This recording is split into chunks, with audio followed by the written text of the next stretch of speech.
Guys, welcome back to the Not So Subtle podcast. My name's Coulter Potter. Nice to meet you. I'm here with Dane LaPointe. Nice to meet you, sir. Thanks. And I'm here with Jordan Miller. Hi. Nice to meet everyone out there. Thank you. And you guys. Oh, okay. Guys, this is the Not So Subtle podcast. Have you heard of it? I have. Anyone who's anyone has heard of. And is named Kermit. That's right. Guys, on this podcast, we talk about pop culture, movies, video games. Not anime, don't say it. It's a soft And, you spot. know, sometimes we mention in hushed tones anime, but... Briefly touch on it and then throw it under the rug with everything else. That's right. That's right. But we're not going to be talking about that. Oh. Look, it feels like anime has been kept on ice for a while. That's right. And Similar to... the Summer Olympic... Oh my god. You slipped on that segue Look, like a patch of ice. I set it up for you. Guys, I did. Fuck it up. You did. Just like the beginning of this podcast several times. Guys, the winter is here, and with it comes the Winter Olympics. Oh. Not every winter, but, you know, Winter, some of chicken them. dinner. Yeah, the Winter What are you Olympics doing? is going on right now. Do we care? I don't. I kind of don't. I'm like a at passive 30, I'm at interest. like 37% care. Okay. Is that? That seems like more than you That made seems it seem like more than the last time we tried to record the opening of this podcast. Yeah. I mean, like, I care. I said what I said before when we recorded this section already. We've never done that. You're right. If we had, what I would have said is that I think it's cool that it brings the world together. Yeah. And that, like, you can walk around and be like, everyone is aware of the Olympics. You could be in Seattle, you could be in Istanbul, you could be in Japan. I don't care where you are. Everyone knows that the Olympics are going on. Mm-hmm. It's cool. Yes. Everyone's waking up at different times to watch their favorite events. Well, I'm not, but I'm not. That's what I mean. I'm not that invested, but the idea of the Olympics is cool. Yeah, That's solely why I'm at 37%. my schedule doesn't change for the Olympics. It's if I happen to see it while I'm home or if it's on TV, I'm like, okay, if this is a cool event, this is whatever, Yeah. freestyle, snowboarding, or whatever Sure. the stuff is. I'm like, all right, this is at least fun to watch. And like you'll see But- clips on YouTube. I mean, I wouldn't look them up.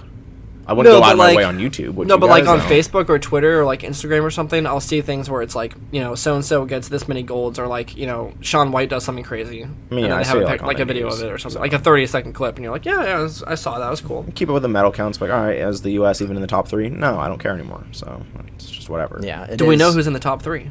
No. Norway, Germany, and possibly Netherlands. I can't be sure. The Really? places where the most ice exists. Yes.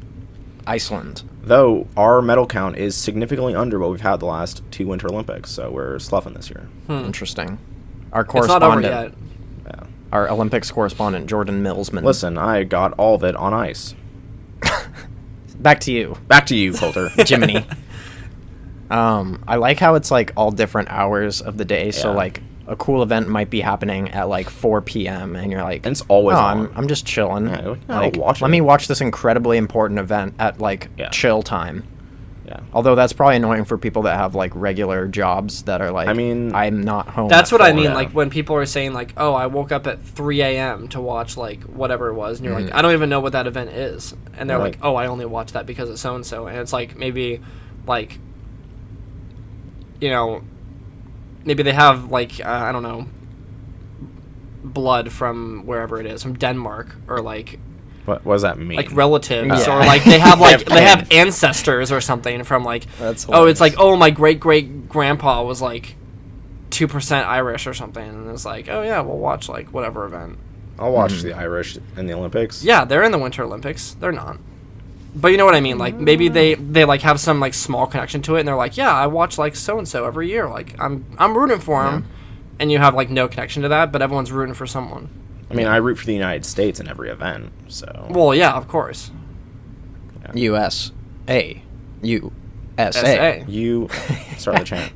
so much spirit. I love how I tried to like do the USA chant in like a hipster, like not like bro-y way. Yeah. USA. SA. I tried to do it in what's the guy from Star Trek and Priceline commercials and stuff like that. Shatner.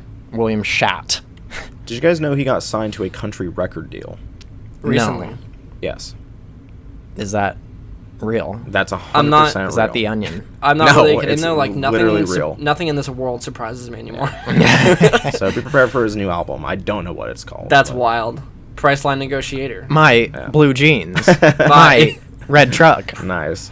My cold beer. My Oh. dead dog. I don't know. You guys That's right. watch My girl died. figure wow, skating that's at pretty all? dark. Hold on. Wait, what? did you guys watch like figure skating at all, or No. It was on while I was at work a couple times, but I So would you never watched- just go out of my way to watch it. I'm actually being 100% serious when I say that I've watched no more than, I'm going to say around 10 seconds of any event. wow? Yeah. So you hate America? Do you think that's I'm cool? not the biggest fan of it right now. You hate everything about sports and competition. Just say it. I mean, yeah. No. I don't hate sports. You hate competition? No. No, like, I don't know. You hate I people saw... getting excited about sports. Sure. I walked past the TV when it was, I think it was figure skating, but it was like, oh, and it was like ice dancing or whatever. It was like the couples, and they're doing That's it to figure music. skating. Okay, yeah, but it was different than like solos. Okay. They called it ice dancing. on the Duos. thing. And so I was like, It was a freestyle ice dance. I don't know what ice dancing is. And I was like, okay, so this just looks like skating to me. But they were Jordan, they were correspondent? playing really weird music. Like the music did not fit for what they were doing. They Like, play Down with the Sicknesses. Yeah, Ooh, they- Wah, Ah, Ah. They did that, and they did Freebird. Did and they really? had, no, but they had like They do weird songs. They had doo doo. I knew you were gonna fucking say something. They you whelp. had some really stupid songs that like, you know, like how on Dancing with the Stars or like So You Darude Think You Can Sandstorm. Dance, yeah, like something like that, where they play the song and you're like, how are they gonna dance to this? And Yeah. they don't really dance to it. It's just Yeah. like the song that's carrying it. It was like that. Like they weren't skating to the song really. It was It's just so you can have audio stimulation while watching it. yeah, exactly. And like I thought it would have been cool if they were like doing some like like a trick to like a chorus in the song or like a, you know, solo or something, but it wasn't anything like that. It was just like this song happened to be playing when they're Yeah. doing like a normal routine. And I was happen watching that. to- I'm like, this is not. They happen like, to have that song on Spotify. Just yeah, and they're like, I guess we'll play this one. Like, Yeah. I really like Nickelback or whatever it is. Something in your mouth. Nickelback. Something. Oh God, that would be a great version. Speaking of anime, quick anime What? minute. One. What? We weren't one- speaking of anime, but One of the ice skating teams, it might have been Japan. I Oh, don't I saw this. remember, You're on Ice. Came out to a You're on Ice song, which is an What is anime. that? It's an Oh, ice okay. skating anime, and it got some. there's an anime for every fanfare. sport. Yeah, Now, there is. something interesting about that. It's a gay ice skating anime, and Oh, I okay. think the ice skaters were gay. I can't confirm nor deny that. I think it was because the guy who took gold, and I don't know if it was solos or not, was very gay, and he was up on like he was on the little podium or whatever. He was on the top, and then he had his gold, and he was holding it up, and then like I think it was him from Japan. There was another Japanese guy who won like I think second. Seems like Japanese or Japan is quite good at the Dude, they ice were dancing / they were figure going skating. in and like the speed skating and stuff, and then the third place I think was actually USA. And they were like way like USA. on the other side, and then the guy in the middle was like super gay, and he was like, "Come on, guys!" And then they all like stood on the first place podium together, and they took a little picture together. Oh, I saw where nice. someone the first place person brought on the two. Yeah, others yeah, onto and their I think that was the thing. guy who came out to the Yuri on Ice song. So kind of interesting. Yeah. Yeah. It's unexpected. Sure. I don't really get too much out of those. But yeah, I don't really get too much out of any of the winter sports. I'm trying to think of, the snowboarding is pretty Yeah. cool. Like the half pipe and stuff like that is fun to watch. Yeah, 'cause that stuff's people cool. do some crazy tricks on there. I remember really liking the just like any event where they're going downhill on skis Yeah. very fast. Whether it's like the one I sound so ignorant when I'm talking about this, but like where they just go super fast down the hill and then they fly off the ramp at the Just end, and then they just do incredibly high. tricks, or they just do Yeah. tricks, or they just like try to maintain like I don't know if it's distance or like landing. I'm sure there's a bunch of stuff that goes into it. That one, and then also like the slalom, like going down, Yeah. they're just like just going like 500 fucking miles per hour, like swimming through like the little like checkpoints or whatever. Like that stuff's cool, but I have no idea what's happening when I watch that. It's not like I'm watching. I'm like, oh no, she's gonna lose 8 points like on her transition there. Yeah, it's like when I'm watching it, I'm just like, wow, I'm glad she survived like going down that fast. Like. She really did go through those cones real good. Yeah. I mean, for a lot of those, it's just based on time. So, like, for like the like skeleton or like the bobsled stuff, it's like, okay, these guys are like going really fast. They're like a second behind. Is this dude gonna win? And then, you know. Yeah, like, see, I'm not saying they're not exciting. It's just like I have no connection to any of these events. Like, yeah, I never hear about them outside of that's Winter the other Olympics. thing. So it's like I don't have. Yeah, I feel like I hear about them like once every 4 years. Yeah. It's almost Some would as say if. So. No. Say it. No. It can't be. I was gonna make a wild connection there, but Okay. But you might as well keep it to yourself. yeah, that's right. Speak when you're spoken to. Thanks. Sorry. I'll kill Kermit. Oh. The other thing about You just don't Kermit. mention it. the other thing about Kermit is I hate him. The other Oh. thing about it being on Come at weird on. times, I was gonna say is that I like when like there's some sort of event with other people, just even a small thing, just amongst your family, where it's like at a weird time, Yeah. and then you're like, this is notable. Like, Like we're when you're sitting like there. getting up at 3 a.m. to go to the airport, like on a vacation or something like that. You're like, this is That interesting. very specific instance. Well, yeah, but like when you're like when everybody is up, because like during the you're saying nighttime, just like in general. yeah, just Okay. in general. I I'm get not what you talking mean, yeah. about like it's interesting to have a collective experience at a time of day when it's like not. See, what I thought you were Ever a literally thing. talking about was that at one point in time when the Olympics were on, you and your family got Yeah, up at that's 3 what I a.m. thought at first to too. go to the airport, but happened to be watching the Olympics at the same time, and that's how those threads were connected. But now I see that Yeah. you're just saying any outing Yeah, with I your was family kind at of a random time. Changing the subject a little bit. But I get it. I agree with that. 'Cause it's like That is strange. a lot of times when I would like be going back and forth between like college, I would be going like leaving like early in the morning, so be like up at like 4 a.m. and driving over there, and so I get what you mean. Yeah, I don't necessarily like getting up early, but I hate it. Nothing's worse, some might say. I if I had my way, I would never wake up past like 12 p.m. But life gets in the way. That's pretty late. I would say like 11 a.m. All right, man. It's an hour. You're difference. notorious for It's- sleeping till like 4 in the afternoon. That's let's be true. real. That's true. But it's not my choice. do you like wake up and then go back to bed? I do that quite often, yeah. Because I wake up and I'm like, not yet. Not yet. I'll just go back to bed. Not today, old friend. Not today, Like, Satan. Not today. I'll just be like, it's 12 p.m. We're already in this deep. Like we might as keep well going. just It's like, how late can I sleep? What's the latest you've ever slept? I'm not kidding. This past When you preface it with that. this past Monday, I woke up like at like 11 or something, or like 10 or 11, and I was up for a little bit, and I wasn't feeling great, and Sure. so I went back to bed, and I woke up again at like, and I don't know if this really counts because it was like split up a little bit, but I woke up again and it was like probably like 2-ish or something like that, and I got something to drink, and I was like eating something, and I'm like, I'm just gonna go back to bed, and I went back to bed. I didn't get up till 8 o'clock, That's excessive. so it was like, it was literally an entire day was wasted. Yeah. Like an actual day of my life was completely, and it felt really weird because then it's that thing where like you know after you pull an all-nighter, like we were talking about this, where after once you hit 4 a.m. you need to decide like okay, we're at 4 Make a a.m. choice. am I staying up Yeah. or am I going to bed? And if you stay up and then you're up until like, you could be up for even like a few hours after that, like let's say you go to bed at like 11 a.m. or like noon or something, like your day's done. Yeah. Like you will feel weird for the next few days because your entire schedule is shifted. If you've stayed awake until like an hour at which a businessman would like get up to go to work, It's game over. There's something wrong. Yeah, and then like any point past that when you go to bed, there's no normality to that day. Yeah. It's gone. Yeah. And that's what happened on Monday. Monday was essentially didn't happen. It was just nothing. I will say over this weekend, it was a holiday-ish weekend for me. So I did have 3 days off. Saturday, Sunday, Monday. I was like, okay. It was also my birthday, so I was like, okay, I'm going to have a little fun. Happy go out, birthday, Jordan. do some nice things. Dane, Let's please do get it. out the birthday music. Don't do that. They say it's your birthday. I hate that song. It's kind of dumb. It loves you.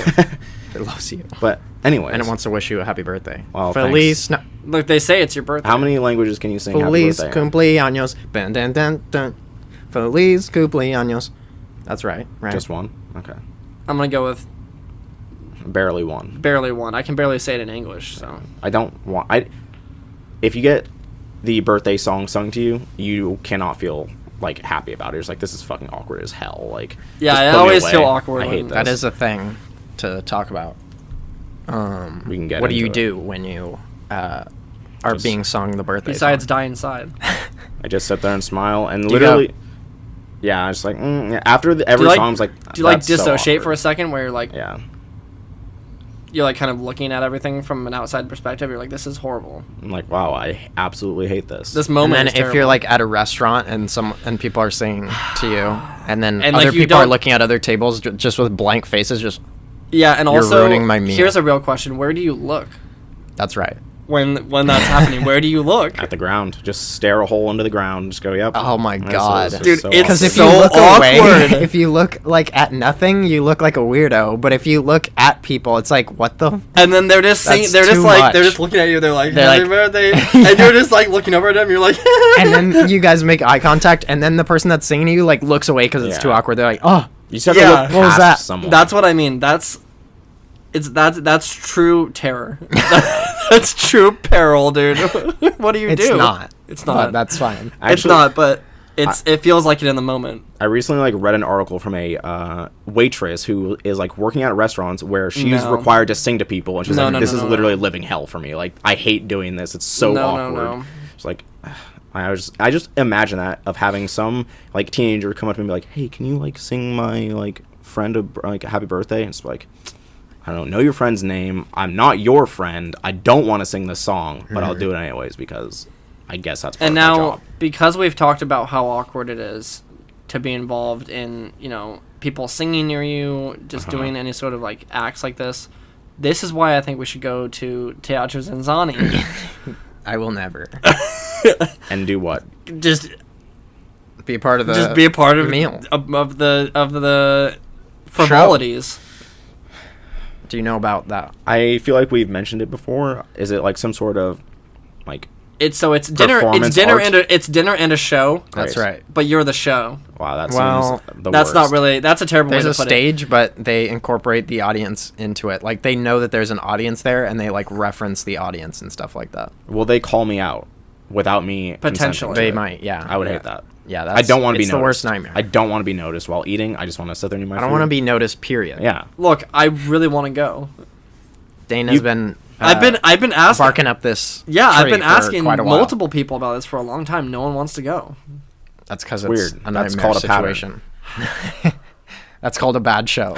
It's called insanity. Actually. Yeah, you're really hoping for something. It's never going to come I'm around. repeating the same test multiple times, getting the same results, and not learning from it. That sounds exactly like something I would never want to do. It's, I know that. That's why we should do it.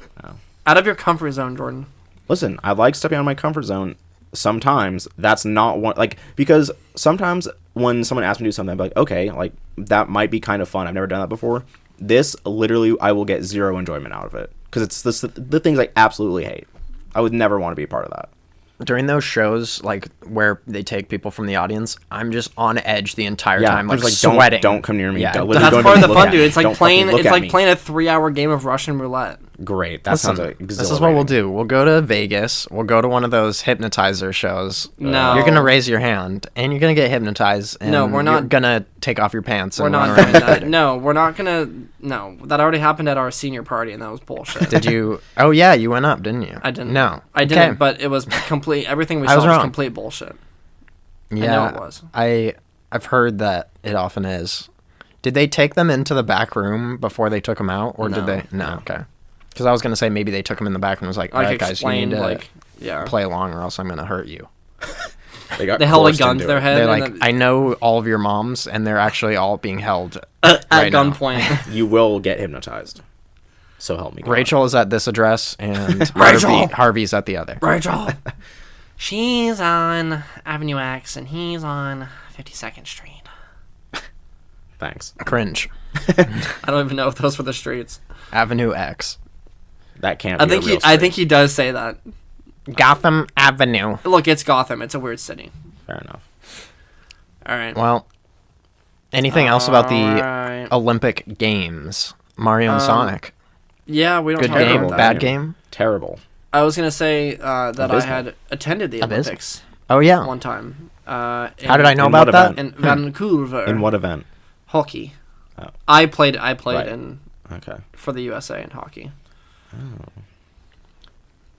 Yeah, that's It's nothing not cool. that special.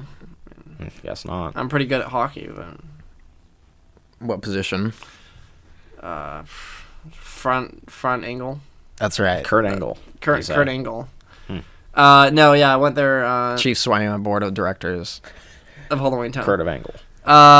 Yeah, I went there for the Vancouver Olympics and saw Canada play someone in hockey. I don't know. I want to say it was Russia. I'm sure I have videos or pictures of it that I can find. Maybe on Facebook, actually. I might be able to find this out after the show. It was fun. It was a cool experience to be in a city where that was happening. Yeah. So, for that, I will say it was a cool experience. But don't care too much about sports. So Yeah. When you're I inside, can't pretend that I was like the most excited I've ever been in my life to be there. Yeah. But it was a cool feeling. and when you're a part of, I feel like it's different if you go and watch like Canada and whatever other Eastern European nation that they played against, because you don't care about either of those. Yeah. Those aren't. It's not like the U.S. But like if you were in the U.S. watching the U.S. play, you'd be like, okay, like this is like the stadium would be like incredibly excited about it. Yeah. Like, it's fun to be a part of that, but Well, it was in Canada, and it was Canada playing, so I'm sure they were incredibly excited about it. I'm sure they were. But you're still somewhat of an outsider there. Like okay, like I could still get in with it. Like it's still exciting to be around these people. But if it was the team you're rooting for or whatever, that would be much more exciting. Mm-hmm. Yeah, I mean, I think it would be an exciting if you were like if you know to be excited about it. It would be exciting because you'd be like, Yeah. oh, this is a huge cultural phenomenon Yeah. for Canadian people, and I'm a part of it. I'm here without consent of the Canadian nation. I mean, it was It was just cool because it was like in Vancouver, so everyone was like, it was mostly local. Like I'm sure a lot of people were probably traveling. I'm sure tons of people were traveling Yeah. for multiple events, like everywhere. But just walking around the city and stuff, you would see people like who you could very clearly tell were locals, like wearing Canada gear and stuff like Canadians. that, like just chilling, and it felt really cool to be a part of it.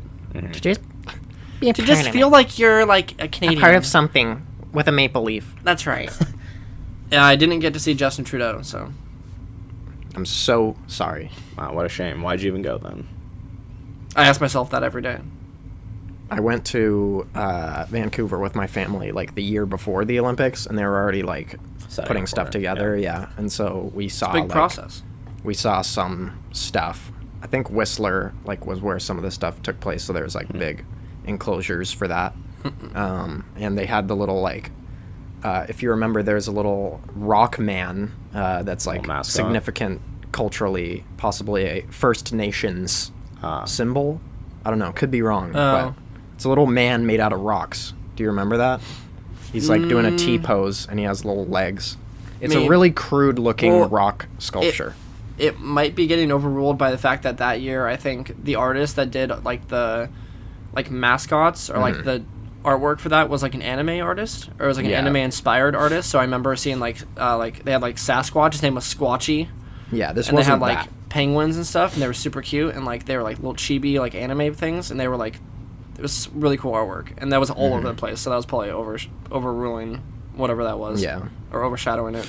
But yeah, they had like a real one of those, so that was a big deal. I don't remember. I remember seeing they definitely had like their own style to it in terms of decorations, but I remember at night, this is completely random, but I remember at night you could look up and see like up in the hills, White. up in them there hills, you could see like these fucking bright ass like floodlights on like the ski slopes and everything where they were doing like the downhill events, and it was kind of crazy because Military you grade. could very clearly see like if there was an event going on.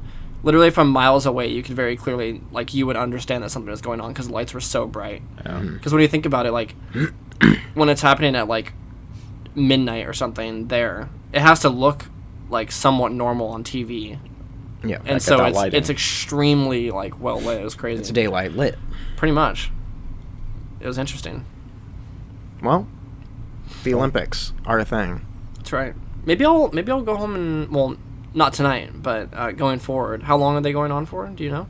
Probably not a ton longer. I think but Friday is the last day. Really? I could be wrong. Maybe I I'll do watch feel kind a of few... bad that I haven't really watched any at all. But I don't feel bad. It's just like, listen, I know you don't. I don't feel anything hardly ever. But I would, maybe I'll go look up some events or something and see if there's anything that catches my interest before it ends. I do want to see like the Shaun White gold medal run or whatever. Yeah. So yeah, I remember seeing Shaun White a long time ago and thinking that was cool. So The Flying Tomato. Flying Tomate. All right, well, guys, we like to talk about movies on this podcast. That's right. Sure do. And we have several movies to talk about today. We did watch not our wacky film of the week. I'm so sorry if you watched that and we're waiting with bated breath to see what we thought of Seven Samurai. But we watched an Oscar movie, an Oscar bait movie, an Oscar-nominated movie. 3 Billboards Outside Ebbing, Missouri, a.k.a. 3 Bilbos Outside Bag End. A.k.a. 3 baseboards installed by my cousin Jiminy. That's right. The names will never Jeremy. stop. Jeremy. Three billboards on the way to New Jersey. So, yeah. Possibly the Oscar, we should say it's possibly the front runner for Best Picture right now. Next to I Shape don't- of It's Water. one of them. Next to Shape of Water, Okay. statistically. Statistically. Based Do they on have number of nominations? Based or? on a poll? there's like a pattern. It's actually somewhat interesting, but there's a pattern in terms of like whether or not the director is nominated for Best Director, whether or not it's nominated for like a couple different things, and then also what awards shows it's nominated at and where it wins. Based on, they like have this algorithm. It's kind of cool. And so right now, overwhelming odds go to Shape of Water and 3 Billboards for like everything, I think. Cool. All right, well, let's start off by talking about that. What'd you think about it, Jordan? I didn't want to watch this movie. I would, and I will preface this by saying I would never have watched this movie by myself. I don't like Oscar bait movies. This is that movie. This is 100% that. I still got enjoyment out of it, I will say that, but it's exactly what I imagined it was going to be, and it didn't surprise me in any single way. Well, I was not... I mean, I'm not one to watch all the Oscar movies. I wasn't waiting to see this movie with bated breath, to use the expression again. But I did end up enjoying the movie, and I think that it, even though it may have been heavy-handed and exaggerated and sad at some points, and not funny when it was trying to be at some points, which we'll talk about, I did get a lot of enjoyment out of it because it was kind of like there is a lot of twists and turns and stuff like that. A lot of big, like, huge moments happening. Like, in almost every scene, there's, like, a moment that would be a cliffhanger on a TV show, which, like, you know, say what you will about that, but it's effective in some ways. So I enjoyed that about it. Dane, give us your quick review. I was excited to watch this, as I am for the remaining Best Picture nominees that I haven't yet seen, of which there's like 4 probably. A few of them I don't really care about, but for this one I was excited because it was getting a lot of buzz well before the Oscars. I kept hearing the name and I kept thinking, what the hell is that movie? Because the name is very long. It's a bad name. It's a bad title, and I would hear it threw all Jordan over the off place. from I'm the like, first what does that second. mean? Like, I don't know what this movie is about. Like, I knew nothing about it. I knew that Frances McDormand was in there, and that people were probably gonna like praise her a lot because she hadn't done anything big in a while. And her last, I guess, her biggest movie, she won Best Actress for in Fargo. So everyone was like, "Oh my God, Frances McDormand is coming back," and blah blah. And then I heard it was by the In Bruges dude, which was interesting. In because Bruges, bro. I liked In Bruges, but it had. Are you done? I was waiting. It had some flaws, and I saw moments of greatness in it. So when I heard that he was doing this one, and everything was kind of coming together. I was like, okay, this looks like it could be good, and I really liked it. I thought it was really good. I could see how it could be seen as Oscar baity, which I mean, there are a few movies this year. Like, I think The Post is Oscar bait for sure. I think Phantom Thread is definitely getting towards Oscar bait. Lady Bird, you could maybe argue that is in that same realm. Like, there's definitely, like, you can tick the boxes off of a lot of these movies and be like, it has, you know, a strong, you know, emotional core about, like, a mother and a daughter, or, like, whatever it is. So you could argue that maybe it's Oscar bait. Either way, I agree with kind of what you were saying. Like, I thought the script was really good, and it did keep me guessing, and I didn't know what to expect going into this anyway. I had seen one teaser for it, and that's it. So I didn't know plot points. I knew the main thing that she puts up the billboards. That was all I knew. Mm-hmm. So I had no idea where the story was going to go, and I was consistently invested in what was going to happen. So I think for me, part of it is that I just didn't like any of the characters. Like, to me, they were all unlikable. Like, I couldn't latch on to one person and be like, I hope you get what you want, because every single person there was a shitty person. Like, granted, some of them had some better goals than other people, but a lot of, like, the means to the ends were very not okay to me. And I disagree with, like, I feel kind of the same way about In Bruges that I do about this, and that there's some good stuff in there, but it's brought down to me by, like, a lot of, like, the things that they say and, like, the ethics that they have in there. It's just not, like... But I'm starting to realize that maybe, because especially in this movie with this script, they were saying a lot of terrible things, like, in every scene. And I don't think that's the same way as In Bruges, but yeah, there's... The biggest part for me is, like, the cop at the end, Dixon. Like, he has, like, a redemptive arc, but he shouldn't. Like, at the end of the movie, like, spoilers. Oh, this dude's gonna be a hero, like, or, like, trying to have a redemption arc, and he shouldn't, because he's done. But I think he realizes that. Like, I think we shouldn't consider it's displayed as being too little, too late. We shouldn't consider racist cops as heroes in a movie. That's what I think, and that's what this movie does at the end, and I don't like that. Mm-hmm.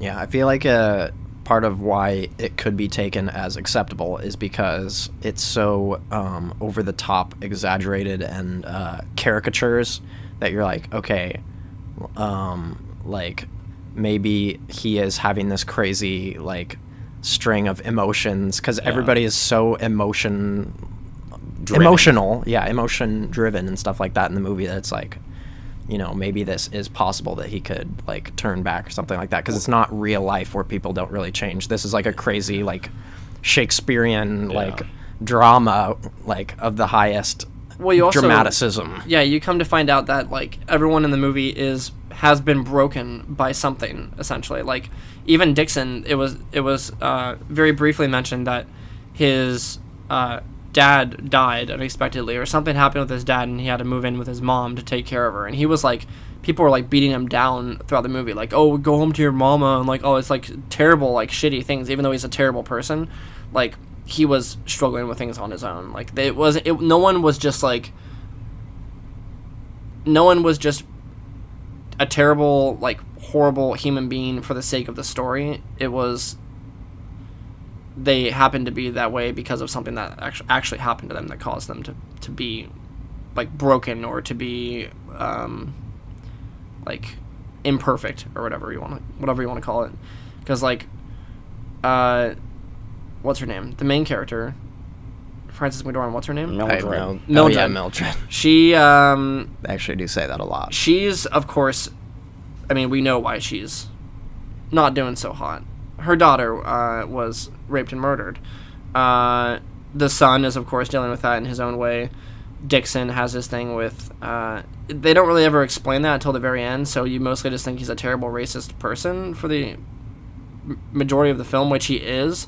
And that doesn't... The fact that he had to deal with what he did outside of that doesn't necessarily, like, make that okay, but it does give you insight as to why he is the way he is. And yeah, I mean, like, you can go through every character and you can kind of break down, like, Willoughby was dealing with cancer and, like, losing his kids and, like, having to leave his wife behind and all this stuff.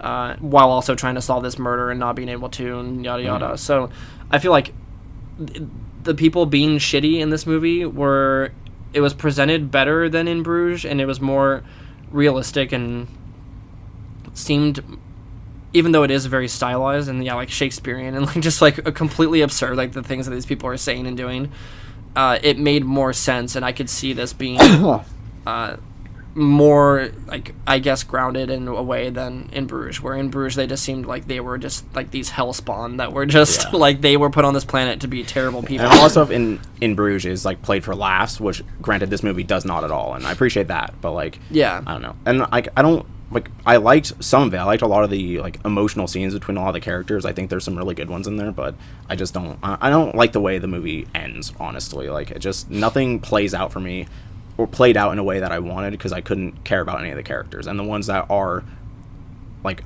portrayed in the main spotlight at the end are, one of them is ostensibly an awful person, and the other one is misguided, I'll say. But I just, I don't know. That part is like, I don't agree with what they're doing. I don't want to see what they're doing anymore, because I don't care about them. I have my own thoughts on the ending. Do we want to talk about the ending? Do we want to do a spoiler alert, or should we not? I've already kind of talked about some spoiler type stuff. Go ahead. I was going to say, and this is it's not formulated fully yet, so who knows? I will judge it with my hardest critique. I could be totally off the mark here. My interpretation of the very end, where he thinks that he finds her killer, and then it turns out that the DNA test leads nowhere close to her, supposedly, to anything involving her daughter's murder. And then when he calls and says, like, oh, I know where this guy lives, like, let's go kill this dude, and he's like, you want to go kill her, or him? And she's like, yeah, hell yeah, let's do it. And like, they seem really like gung-ho about it. I think it was like, we were supposed to be like, wow, these people are really shitty. Like, these people are really fucking awful, that they're just gonna like they're gonna sink this low. Like, this guy has nothing to do with their murder.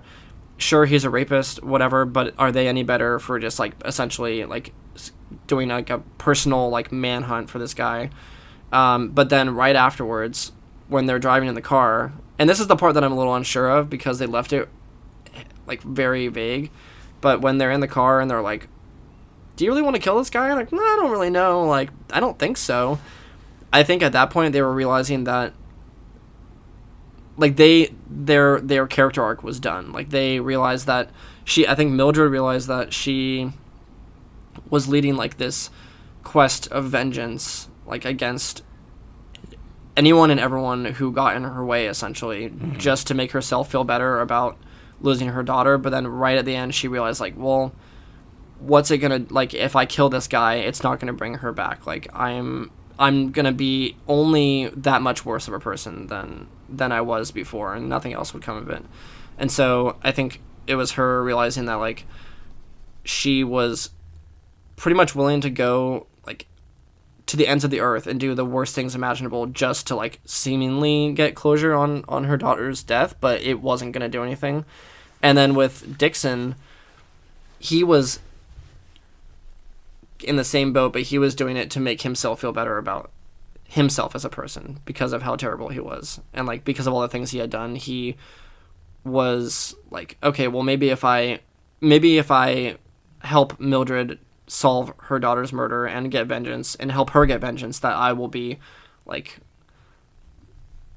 I'll like redeem myself in some way. But he realized that wasn't going to do it either, and so they kind of like accepted like who they were and what they had done at that point, which was interesting, because they did some terrible things throughout the movie. And even he, like, totally didn't even bat an eye that she was the one who burned him and, like, disfigured him and everything. Like, at that point, they had come to terms with everything. So I was happy with the end. Yeah, I didn't dislike the ending. It could have ended, like, at any point in the last half hour, and it would have been fine. Because with movies like that, it's not about, like, having like a crazy ending. Yeah, it's just, you know, leaving you thinking about what happened. It was kind of interesting that the movie was a little bit artsy and like took some you know, creative twists and turns, and like displayed things in interesting or like different ways than a conventional film, because sometimes I don't like that. I've talked a lot about art films and how they're bad. Apocalypse Now. And this is an art film through and through. I don't know if I'd say that. There's like a lot of like strong elements of what you would call artistic. I don't know if it's an art film. Yeah, probably not. And like not hitting you over the head with the plot and stuff like that. But I think what kept me going is the concrete plot points and like twists and like cool things where it's like, okay, this is a concrete change in the direction of the story. And there were enough of those that I was like, okay, this is cool. And then also just the characters were so like steadfast in their beliefs, and there wasn't too much of like there wasn't a ton of just talking. Like they could have done a ton of like Walking Dead-esque scenes where they're just talking about like the situation, like endlessly, like poetically explaining what's happening. These giant monologues. Yeah, but instead they went the route of kind of more realistically talking, and that's why that's where the humor comes in, is they were being so blunt about everything they were talking about that like that's the joke. Where he's like, it keeps you think I care about Dennis? No one cares about Dennis. Yeah. Like stuff like that. So yeah, I thought it was good enough for me to not be an art film. Yet it kind of was, because it's definitely very it's a movie. Yeah. It's a film. It's a film. It's not a like film. a story. It's clearly steeped in filmmaking. Yeah. Care? Put in? Of course. That's right. No, I was going to say that the whole movie kind of just felt like, I thought the pacing was really good. It was long, but I was never bored. I was never... Yeah. There was never a scene where I was like, I don't care about, like, any of this that's happening. I don't care about what they're saying. It was like, what, like you were saying, every scene, they were talking very clearly and directly about what was happening in the story, either to each other or, like, to one another about something that was happening in the story. Like, there was never a moment where they were dragging a conversation or like a scene on for too long. It was like there was a very clear, like, a lot of like confrontational dialogue, or there was like a physical confrontation between people or something where the scene starts and by the time it ends, you know that like it's progressed in some way, which kept me going, because I mean 2 hours isn't that long, but for a movie like this where it's not like a thriller, it's kind of like off and on drama, comedy, like kind of sadness, and there's a lot of like emotional dialogue, but then there's, you know, some violence here and there. Like you never know really what to expect, so it could have kind of dragged on until the next like set piece or big moment, but it felt like there was just a lot of big things happening throughout the movie. And yeah, I don't know, I liked how everything felt really urgent. Like you never were questioning why someone was doing something or why they cared so heavily about it. It was like, okay, we need to get to the next, like they need to get here so they can figure out who killed her, or they can, whatever it is. It was, you were never left wondering what someone's motivations were, or like you were never like, why are they at this place? Why are they talking to the so-and-so? It was like you just knew that. Yeah, it all made sense. Yeah, it all made sense, and it all happened in a realistic way, somewhat, even though everyone was It's a little exaggerated, but... Everything is very exaggerated, but, like, just when things happen, it's, like, a natural progression from, like, based on what you've seen and how they're reacting.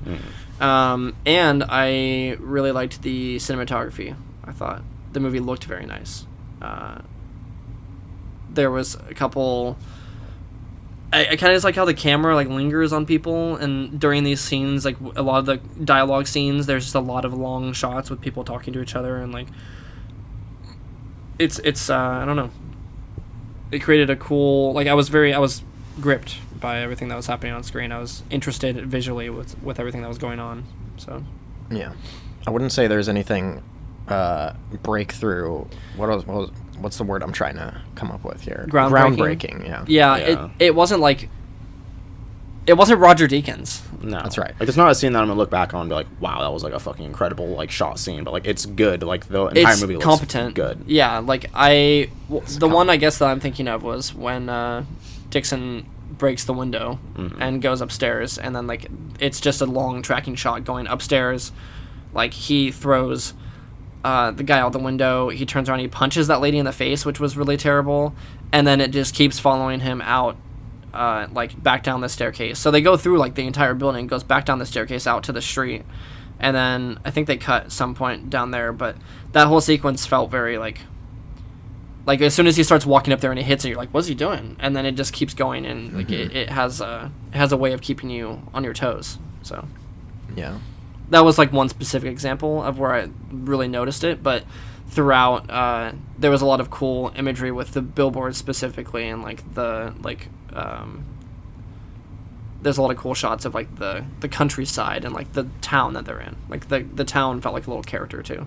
So similar to In Bruges, how he spent a lot of time on the buildings and like the bridges and like all the beauty of In Bruges. It was similar, but I think they were kind of showing like It's really more the people. It's more the people, but they're also showing like how anything. this town houses all these like scummy people in one little spot, and it was interesting. Don't go to Ebbing, Missouri. That's. I guess. I mean, I'd never heard of it before here, but I'm sorry if that's a real place. it probably is. To the people who live there, because I think it is. I don't mean to be rude, but it doesn't seem fantastic. They probably had the red carpet premiere in Ebbing, Missouri. At their one movie theater that I'm sure they have. Yeah, that housed like 16 people. It's great. It's IMAX. It's Dolby Digital. AMC. Dolby. Yeah, I mean, out of the nominees that I've seen for Best Picture, I would probably put this at the top for me. It's the one that left the biggest impression. I don't know if it was my favorite so far, but I think it was the most. It was the most. It was the most impressive. A bigger impression than Get Out.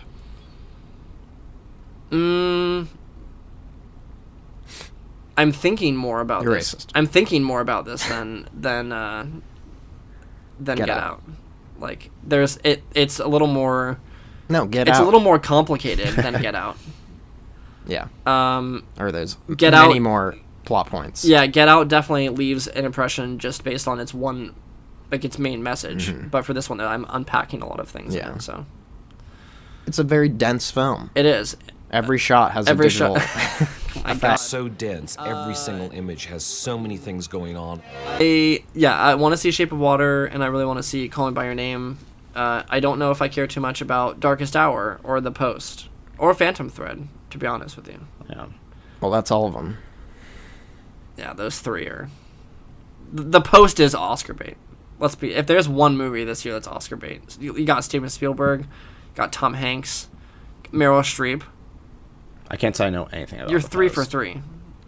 It's about I think the Washington Post gets like, I'm gonna sound really stupid if this is incorrect, but I think they get they break some sort of story regarding Watergate, and it's like this huge thing because they could potentially be tried for like breaking confidential information. Oh, right.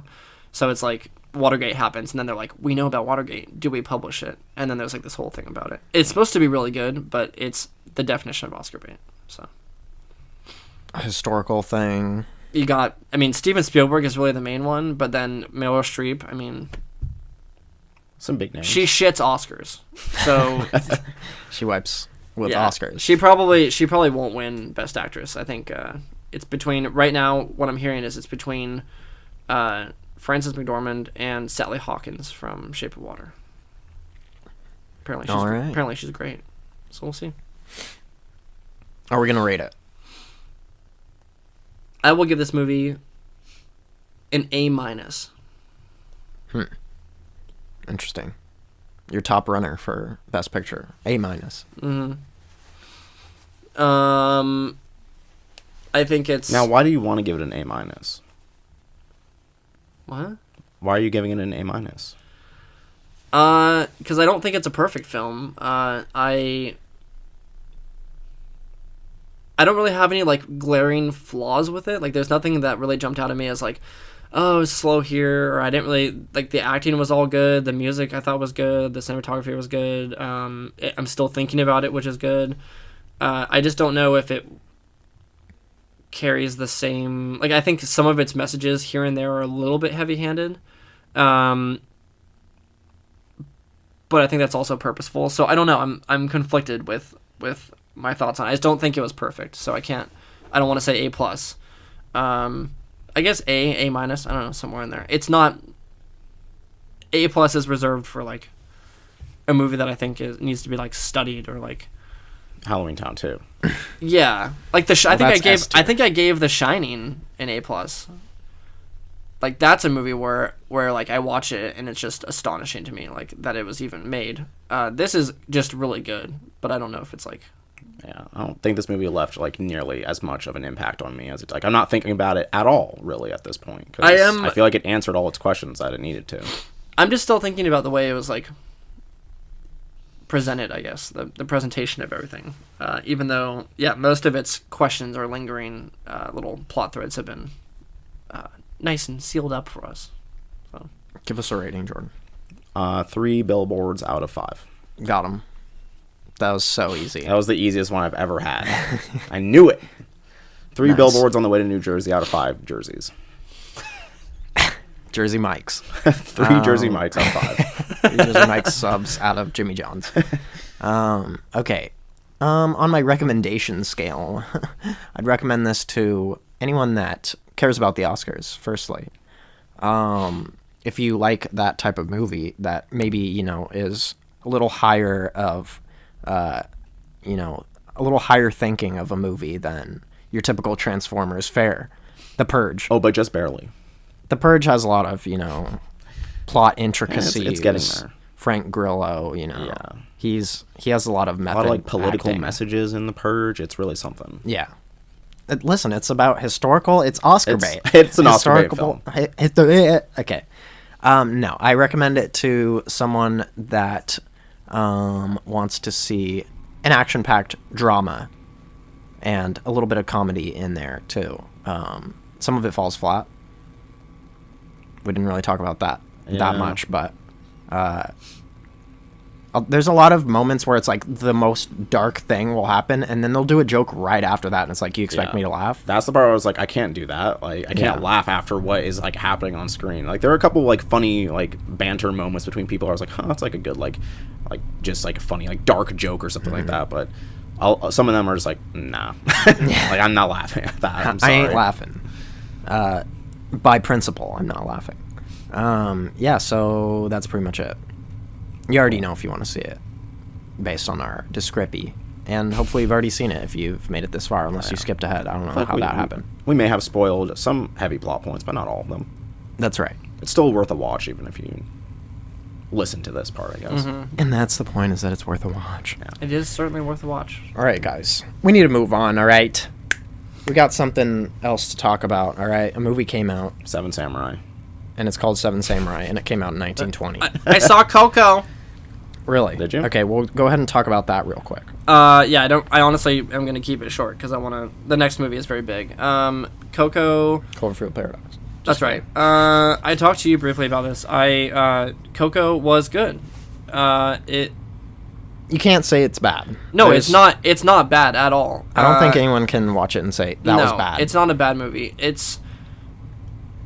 I don't know, like, kind of what I was saying to you before. Pixar at this point, it's like, you know what you're getting into with a Pixar movie. You know it's going to look beautiful. This movie certainly looked beautiful.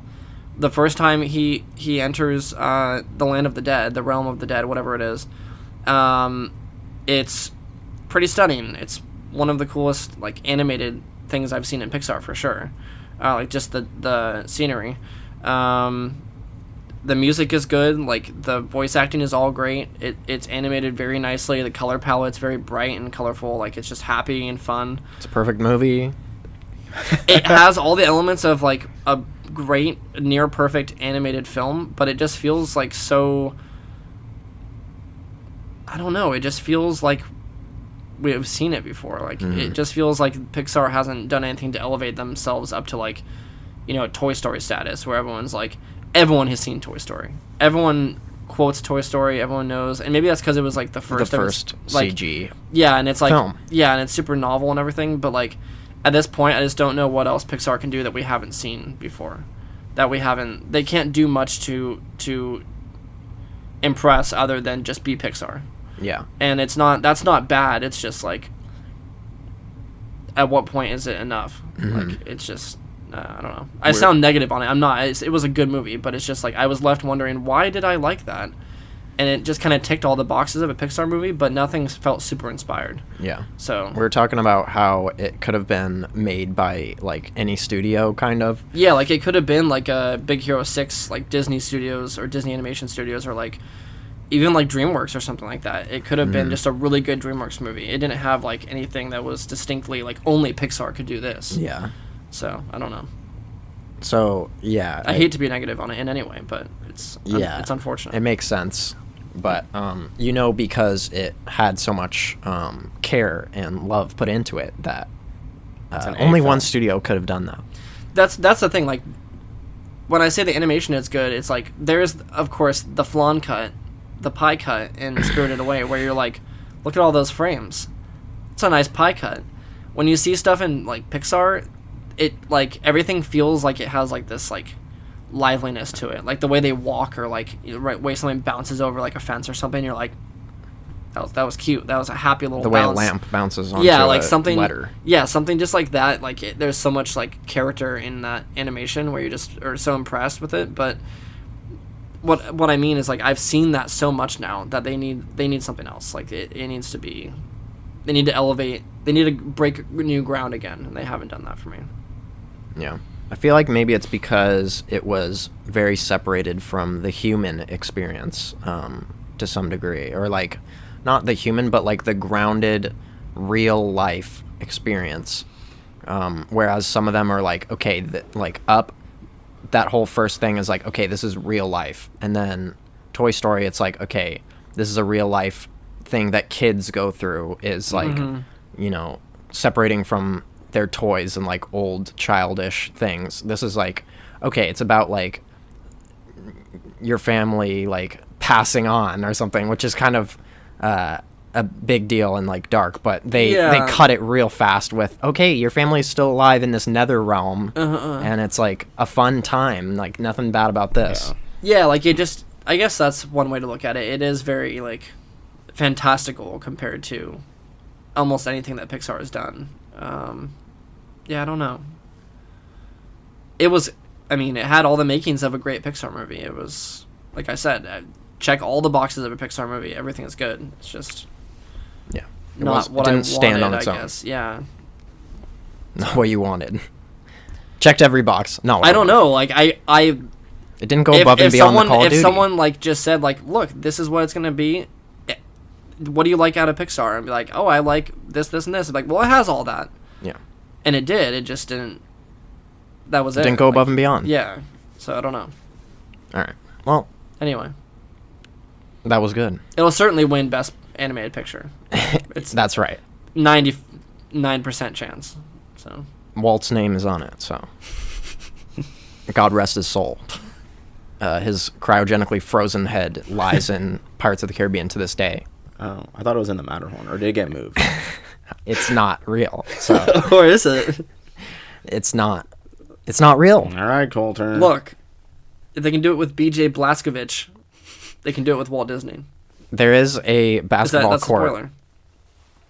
There is a basketball court on the top of the Matterhorn. Where they play that is with true.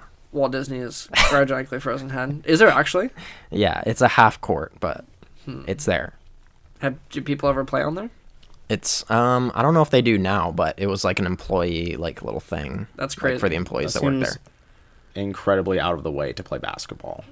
Mm-hmm. That's a where whole mountain to get up there. That's where you would play basketball or football if you were in the room. That's true. It's that's tiny little room up there. Wow, I don't even get it. You will soon, my child. One more thing about Disneyland. They used to have people actually climbing on that mountain, and then they would have like climbing gear and stuff. That's and insane. Be like, hey guys down there, like what's up? No, that's pretty awesome. That's a rough job. How long do you think they were up there? Probably they couldn't be up there for that long. It's not that huge of a mountain. Yeah, but they're still hanging up there on stuff, like on like wires. No, and stuff. they camp out up there. Yeah, they make camp. They make and that camp. stoke They a make fire. that fucking crazy shit where like they hang on a little like thing and they like put like a hanging sleeping bag thing. Oh yeah.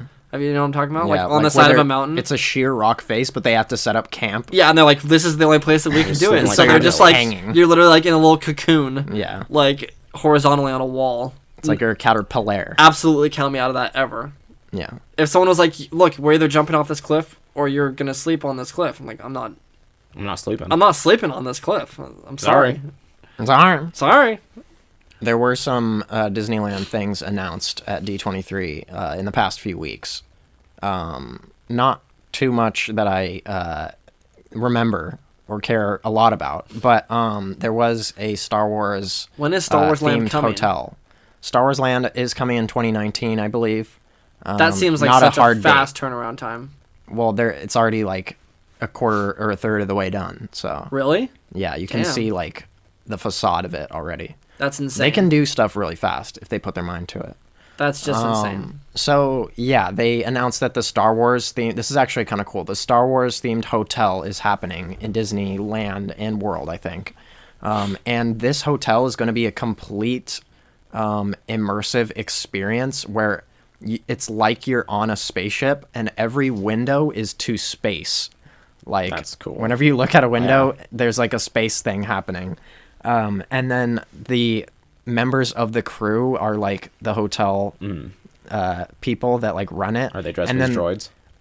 Maybe. I think Hopefully. there's some that like are other races Oh, cool. and stuff like that. And it like integrates with the immersion of Star Wars Land Yeah. because there's going to be like people of other races in Star Wars Land walking around, and they're Is- going to interact with you. Where is that hotel located? Is it inside the park or is it outside? They're usually outside the park. Yeah, I don't know for sure where exactly. That would it be is. cool if they have like a little shuttle, but it's actually disguised as a ship. So like when you I exit think they the do. ship, I think that's they're going to have something fucking like that. awesome. And then you like the Get a little pod racer. the other race people or like the people that are in World are going to go on the tram with you and Oh, like, like pretend like they're enter the doing park. stuff? Yeah, like That's they're awesome. commuting into the park. Or That something. is just ridiculous. Isn't that insane? Like that's the first of it. That has to be the first of its Yeah, kind. that's insane. for that. That's- And you know it's going to cost $1,000. Yeah. That's gonna be absolutely just. Look, I'll go. Listen, you're excited. I'll go. Yeah, I'm very excited. I would pay the money to pretend to be in Star Wars for 1 minute. Like Yeah. that seems awesome. See, here's the problem though: is that there's going to be tons of kids that, Yeah. and they're going to focus only on the kids. They're And not look, going to care. That is my nightmare. And I don't want to be. I don't want to do Jordan, Look, this is actually kind of funny. This is somewhat related. Last night, I distinctly remember, now that you bring this up, it triggered me. I remember that I had a nightmare last night where I was driving. I've never been to Florida, so I don't know why this is a thing. I don't know what Disney World looks like at all. I've seen maybe like pictures of like Epcot or whatever. yeah, with the big ball. Sure, Golf ball. that's about all I know. So I have A a big very ball. distinct image in my mind of The spicy meatball. Sorry. like in like traffic or something like near Disney World, and I remember looking up and seeing like as if there's like a like a Berlin Wall kind of thing where like it's like a giant wall and then just over it is like Disney World or like whatever's going on, and like I can see like roller coasters going by and crazy shit, and like I remember like feeling really anxious in the car, like looking at that, and I was like, I don't want to go. Like, I don't want to go to Disney World. And, like, I think we were, like, in the You car. saw that and you're like, I don't like that. Yeah, like, I think we were in the car, like driving to go into the park or something. And, like, and I was with, like, my parents. Or I don't know who was in the car, honestly. But I remember I was looking out the window, and I was like, I really just don't want to, like, this is scary as fuck. I don't want to go and do this. And so, scared of this and this is ride. weird because, like, I think we were talking, like, a couple weeks ago, and I was saying, or probably somewhat recently, and I was like, I just don't really like roller coasters. I don't like that kind of stuff. I don't get excited to go on rides, but I'm not like super like deathly afraid of them. But in this dream, it was like the scariest thing that I've ever seen in my life, and like it was okay, like that's why you're scared. it was like really scary for some reason. I don't know why. And then when you brought that up, I was like, I want to go to Star Wars Land. And then when I was thinking about that, I'm like, maybe I don't want to go to Star Wars Land. Like maybe I'll be super scared. I don't know why. Yeah. But then I think about it, and like I said, I'm not like that afraid to go on it. I just don't like it that much. So Yeah. Yeah, the and Weird nightmare. They definitely at Disneyland kind of put you into the theme of whatever the ride is, so it'll start ramping up the tension. Like when you're going on Indiana Jones, it's like, okay, you're going through a temple and there's like traps around like spikes at you and stuff like and that. you hear like creepy ass music, like there's like really dimly lit, and like even like Pirates of the Caribbean, when you're in there, like you're getting sprayed with water, and like you're like going through like a little like cavernous area, and like you're getting closer and closer, and you're like, I don't want to do it. Wait, I don't want to. I don't want to do it. Slowest like boat ride. I know, but like that kind of stuff, like they like immerse you so heavily in it they do a great job of it. I mean, that Indiana Jones one is fantastic for immersion. My favorite ride. It's a great ride. It's a fantastic ride. Gets me every time. Doesn't it have like the different like pathways that you can go through? It does technically have like slightly different pathways, but they're like barely any different. You don't even notice. Still really cool. Yeah, that's awesome. And then cool stuff. Also about the Star Wars land, there's going to be, they announced that there's going to be a like little impromptu market set up by a Toydarian, which is the race that Watto is from episode 1. I'm He's gonna be, hey, you wanna buy some of my wares? That's crazy. And he's like, and you can actually buy like his stuff. Like he'll roll out like a thing, or they didn't explain exactly like how a it'll souvenir happen. like shop. But or something. yeah, That's pretty cool. he'll have his wares there. It'll be like, hey, here it is. And then there's actual little toys that look like they're handmade. They showed pictures of the little toys. They're like stuffed animals, but like they look like they were handmade, but they're of Star Wars characters, and then you can actually buy it like right there. That's cool. You can be like, Watto, take my Republic credits. I was about to say the next thing that they need. Republic credits. The next thing they need is like you spend. Oh, you can money. Jedi mind trick. Yes. Ooh. That, or you spend money like sort of like you would buy like tokens at an arcade, but you spend Get money at the some beginning of creds. the park and get credits, and then that's how you exchange it for things. That Like would be awesome.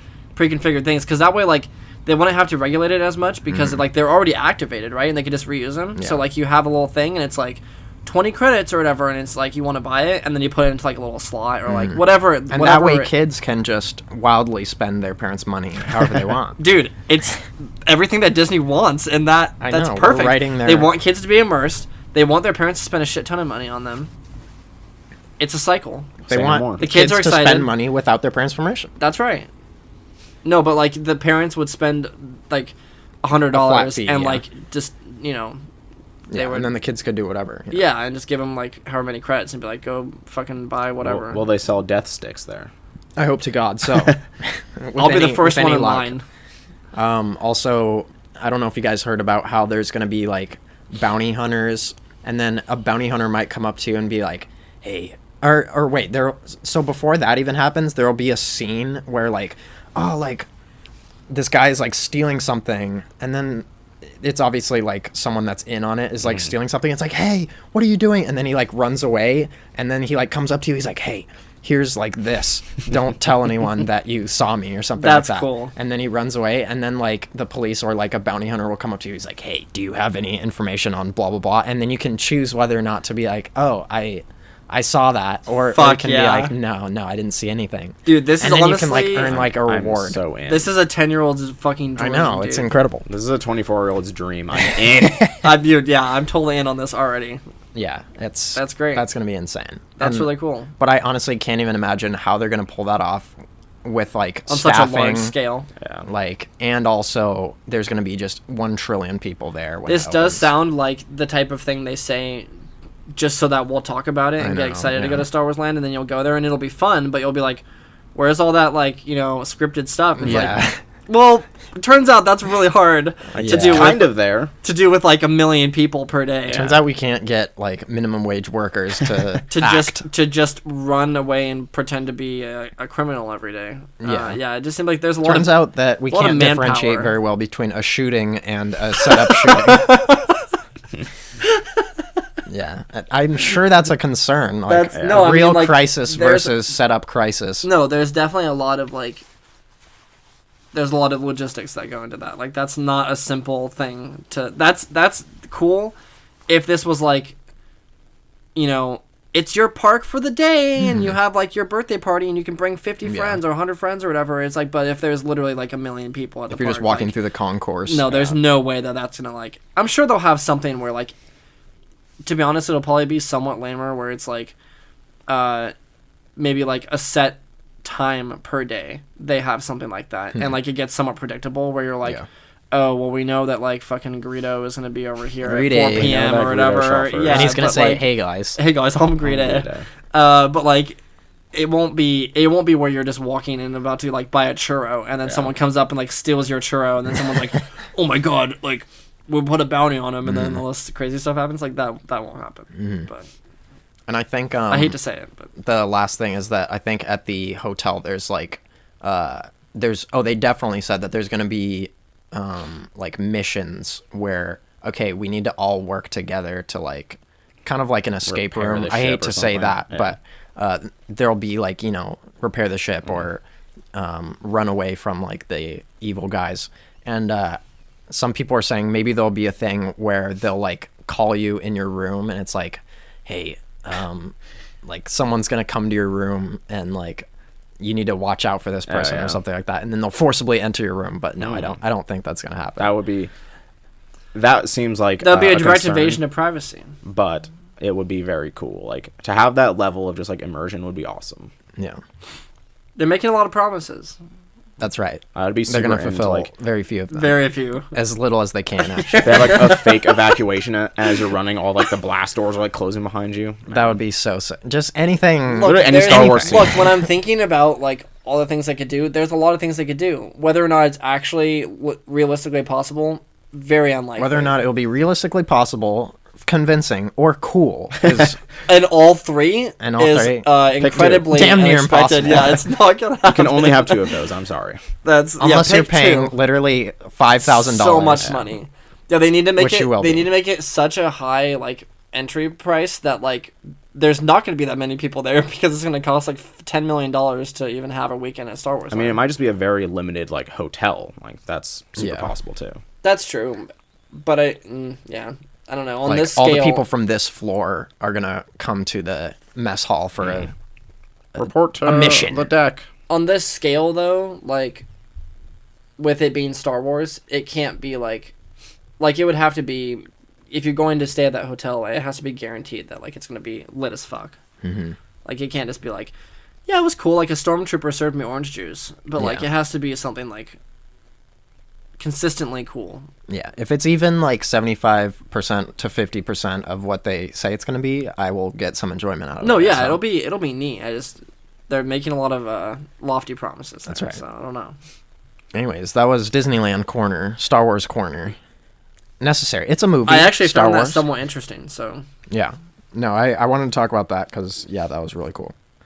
So, yeah, cash me at Star Wars Land 2019.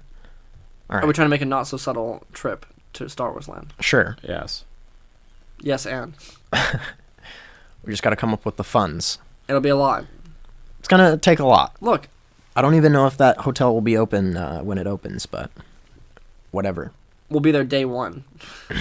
I We will won't. not. We will not. We will not. Anyone be. that's there on day one is a savage. Yeah, that'd be insane. There's gonna be things are gonna go wrong. Things are going to go wrong. And Someone might someone's die. baby is going to be crushed. Like, 100%. and, Oh my and it's going to be like, oh, is that part of the immersion?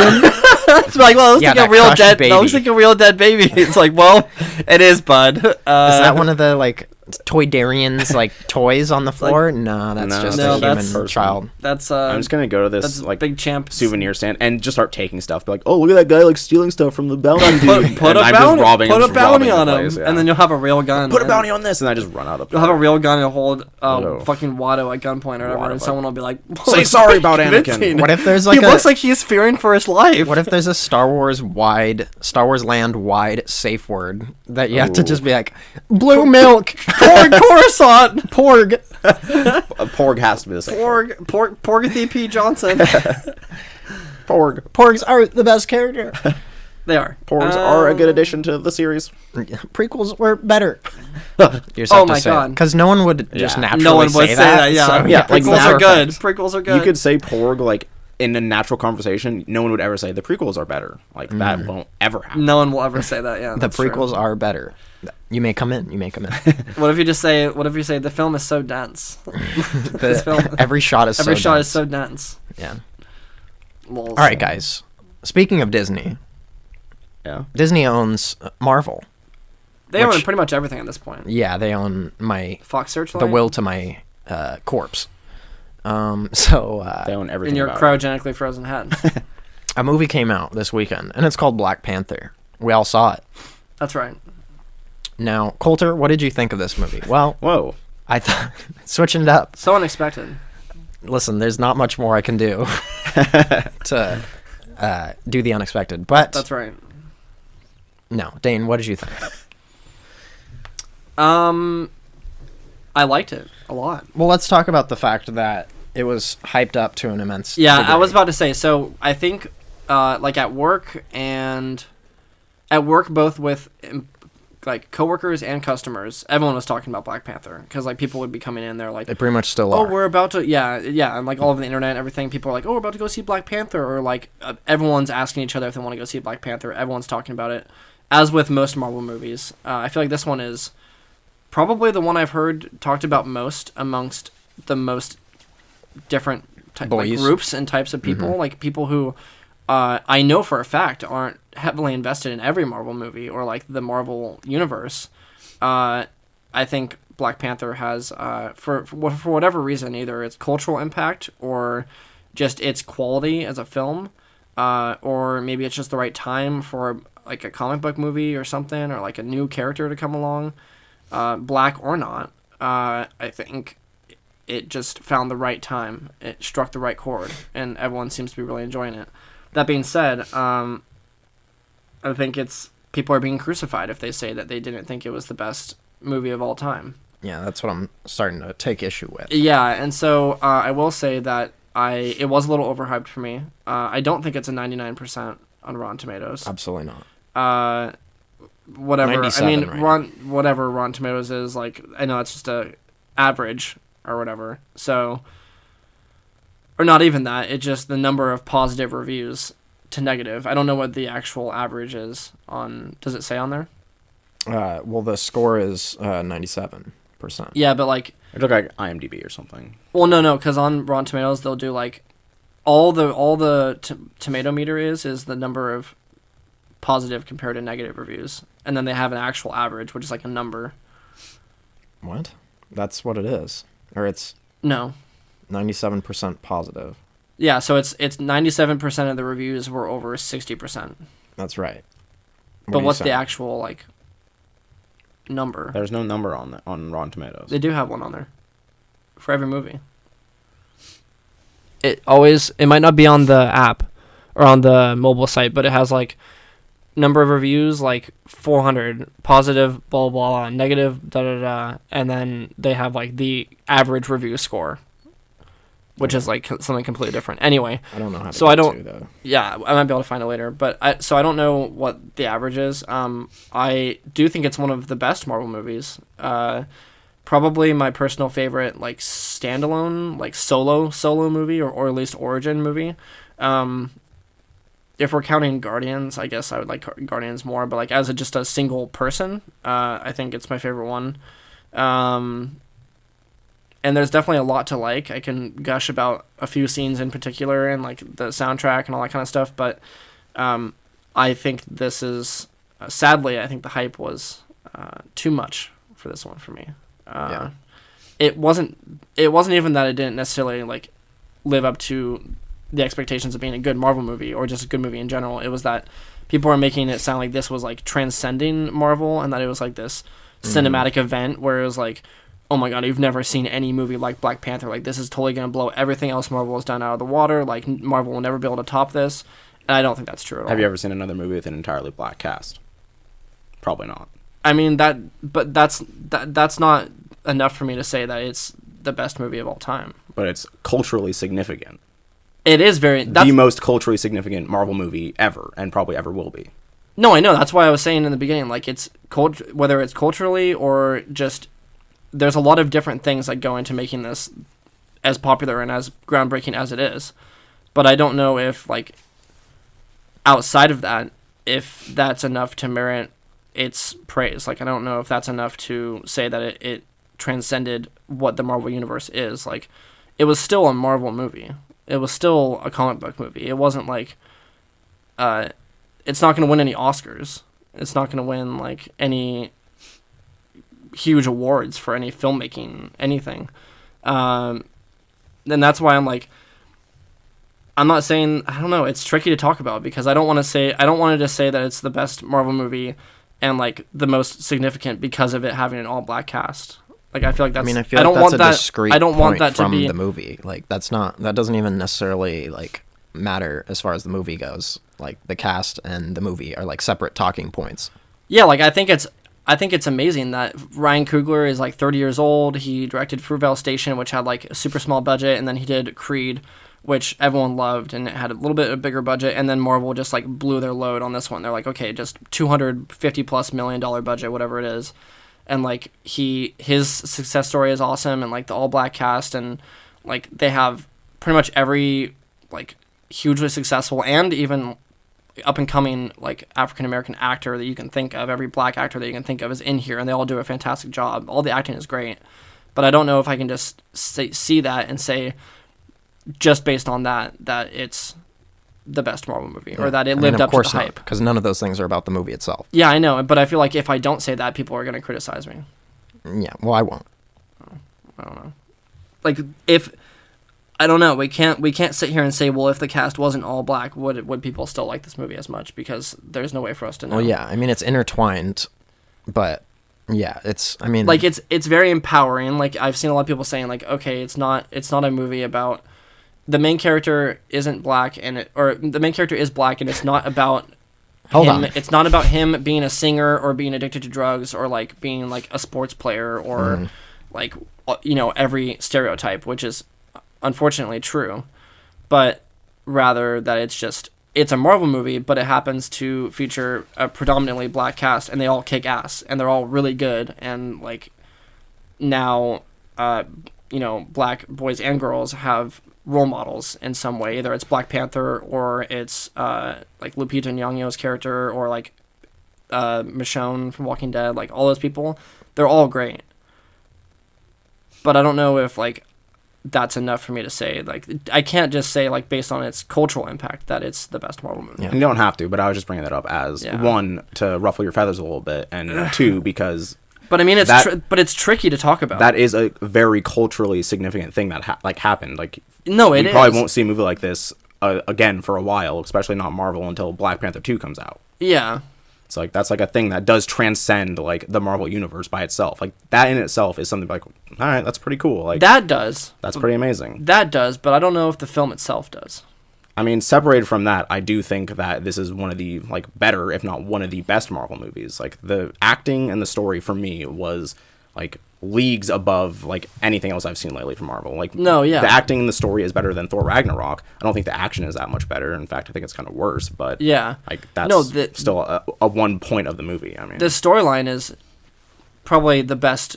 It's one of the best, if not the best, Marvel standalone storyline that they've had. The acting is consistently great across the board. I think it has my personal favorite villain, because we know that I don't like Loki. That I don't think that Loki is the best. It's Ultron then. It's the second. So yeah, I mean, like thinking about it, most of them are pretty terrible. So Loki is probably the best. I just didn't like him that much. But yeah, like I said, I like a lot of the movie, and I think it's a great movie. I just don't know if I feel like we're in a sticky situation where like. It's hard to like criticize it without being like criticized yourself for why you don't like it. Yeah, I mean you've defended yourself fine about it. If your criticism is a valid point in the movie, then you're clear and free. Like what?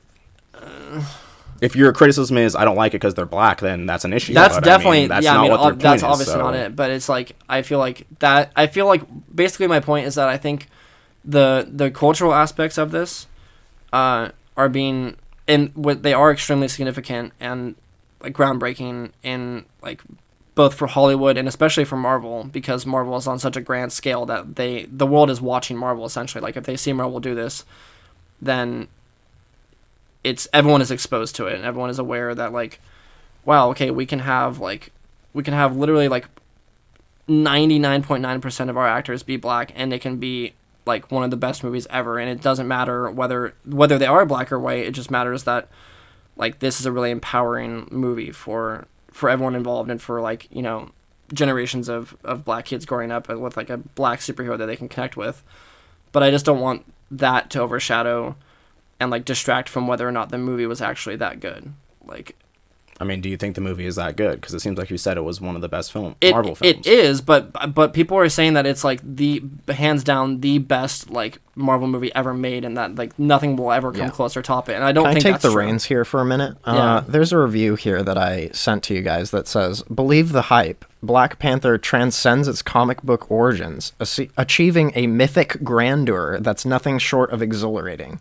I've never heard anything more exaggerated in my life about a movie that was fine. I mean, did you read that review or just that headline? That's the whole review on Rotten Tomatoes. That's obviously not their full review. That's just like their but catchphrase or whatever. That's the synopsis of their review. I mean, that's their words quoted directly. So yeah, no, I'm just saying that like people are saying that it's literally like a godsend, and on that front, it's not. Like, it's like if we're taking out, you know, the cultural significance, it's another Marvel movie that's about the same quality as they have been recently, which is pretty good. So yeah, that's my take on it. I mean, that's where I disagree, is because I do think like the world that they set up, like Wakanda, is visually and like just ideologically like so far removed and different than literally anything they've had in a Marvel film. Like every other time you see like whatever, Iron Man is like, oh, let's go to like my place or whatever. It's like, all right, this is a weird, clean, like very sci-fi like lab space. It's like, all right, that's neat. And then you see the one in Wakanda where it's like, okay, there's like this fucking like super stylized like colored like murals on the wall, and like they are in this really cool looking like architectural design that's like you don't see that in the other ones. Or what about like Thor Ragnarok and Hulk's like room? That room is still a sci-fi room. Like those are, I don't like that city by itself is cool. There are things that are cool about it, but it's not that like visually distinct. I don't see how it's more visually distinct or less visually distinct than, because that's a trash city with like literal trash city with like not that much stuff in there. I mean, there are more novel things in here in Black Panther, like where like the hologram little projectors they use are like sand or like things like their technology, their like stuff, their buildings, like how they like, can remote control cars and things like that. Like there's a lot of like visually stunning things in there, and like the lore of Wakanda and like the whole theme of it being like separated from like basically what would happen if Africa just basically isolated itself from the world and progressed in their own way into the future. Yeah. And then that's cool for everyone, because you get to see like, oh wow, that would be interesting if like this supposed third world country was making these like ridiculous, like any country on the planet. If like we just found out like that Japan or something is making these like fucking holograms out of sand, we'd be like, wow, that's fucking crazy. And especially coming from somewhere like a third world country like Africa, it's pretty stunning. So it's kind of a cool like alternate timeline, like weird universe thing where it's like, what would happen if whatever country was basically given an opportunity to like grow past everyone else, because they're so far removed from the entire world at this point. Like I can pick out things that I saw in that city that like stood out to me. I was like, that's pretty cool. I can't remember a single novel thing about the city from Thor Ragnarok. Well, like what from Wakanda? Like their technology, the sand thing, like their maglev trains underground, like their magnetic like thing, the lab that Shuri works in, like all those things are cool. I mean, they had like the chair that they were floating around in, like the in Thor Ragnarok, like the fence that was like made out of whatever. When they're in the green room before they're going out to the gladiator fight, there's all sorts of crazy tech in that room, like the whole design of the Hulk's room, and like when Jeff Goldblum like pokes him with whatever the thing was that he like harmed those guys with, and like even the harnesses that they were like locked into. I don't know. I think that there's definitely stuff there. The camera is not recording for some reason. I'm gonna change the battery on. I just don't think that stuff is like as distinct. Like that stuff is generic-ish sci-fi stuff. Yeah. I don't know, like that. I didn't have any specific huge flaws with the movie. I feel like the weakest part for me actually was probably the action. Yeah. I agree. Like the whole South Korea. That was in Korea. Huh? That was Korean, yeah. Okay, yeah. So the South Korean like car chase that they had, where that probably the biggest set piece in the movie, arguably, where like she's operating the car autonomously, and then he's like flying and jumping all over the buildings and stuff. Like that stuff was awesome, and it looked cool, but it just kind of felt a little hollow. Like it was kind of like a CGI sort of like. Yeah. We've seen this before. Like it's. I saw part of this in the trailer. Like, I know Black Panther's badass. The car's gonna flip around, whatever. Like, all that stuff is cool. I think the most impressive action set piece in the movie for me was when they're in the... It was the beginning of that sequence where they're in the casino. Yeah. And it is like a faux one-take that they do, where they do have a few cuts here and there. But, like, I was watching a behind-the-scenes thing on Facebook, of all places, actually. It was probably a YouTube video, but... where Ryan Coogler was explaining how they actually filmed that scene, and there's a lot of moments where like, basically like when they're on the upper level, and I forget I think her character's Okoye, the Michonne's character. Yeah, that's her name. When she's on the upper level, and like she first gets discovered, and she pulls out the staff and like throws the wig at the guy and all that, like all that stuff is super, super badass, and like she knocks the guy off the balcony, and then he lands, and then T'Challa's like, oh shit, and like. From there, the camera basically follows him, like, getting behind the table. What's his name? Claw, like, pulls out his pistol and starts shooting the case and everything. And basically, like, the camera is, like, sort of doing, like, a Kingsman-style thing where it's, like, following everyone and doing different things. And then there's a part where the camera moves from, man, I forget her name. Lupita Nyong'o's character. I don't remember his, her like, name. best friend. Nakia? Oh, yeah, Is Nakia, maybe? Nakia or Nikita or something. Nikita like, Nyong'o. She's like going in and fighting, and then the camera like flies up from her up to back to the upper level, and that none of that was CGI. Like all that was using like weird like harnesses and wires and stuff. So they actually put a lot of work into that, and like all of the like Chadwick Boseman, all those people were also doing like their own stunts. So there's just a lot of things in that movie where like you can tell that they went in, they had a huge budget, and they're like, okay, we're gonna make some awesome sequences.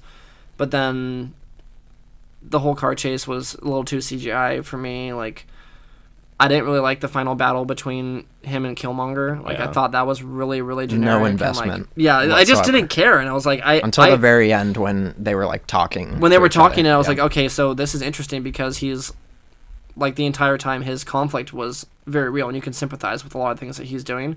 And then he becomes like way more humanized in the last like 2 minutes or whatever of that whole thing, and that's when I was like, okay, this is awesome.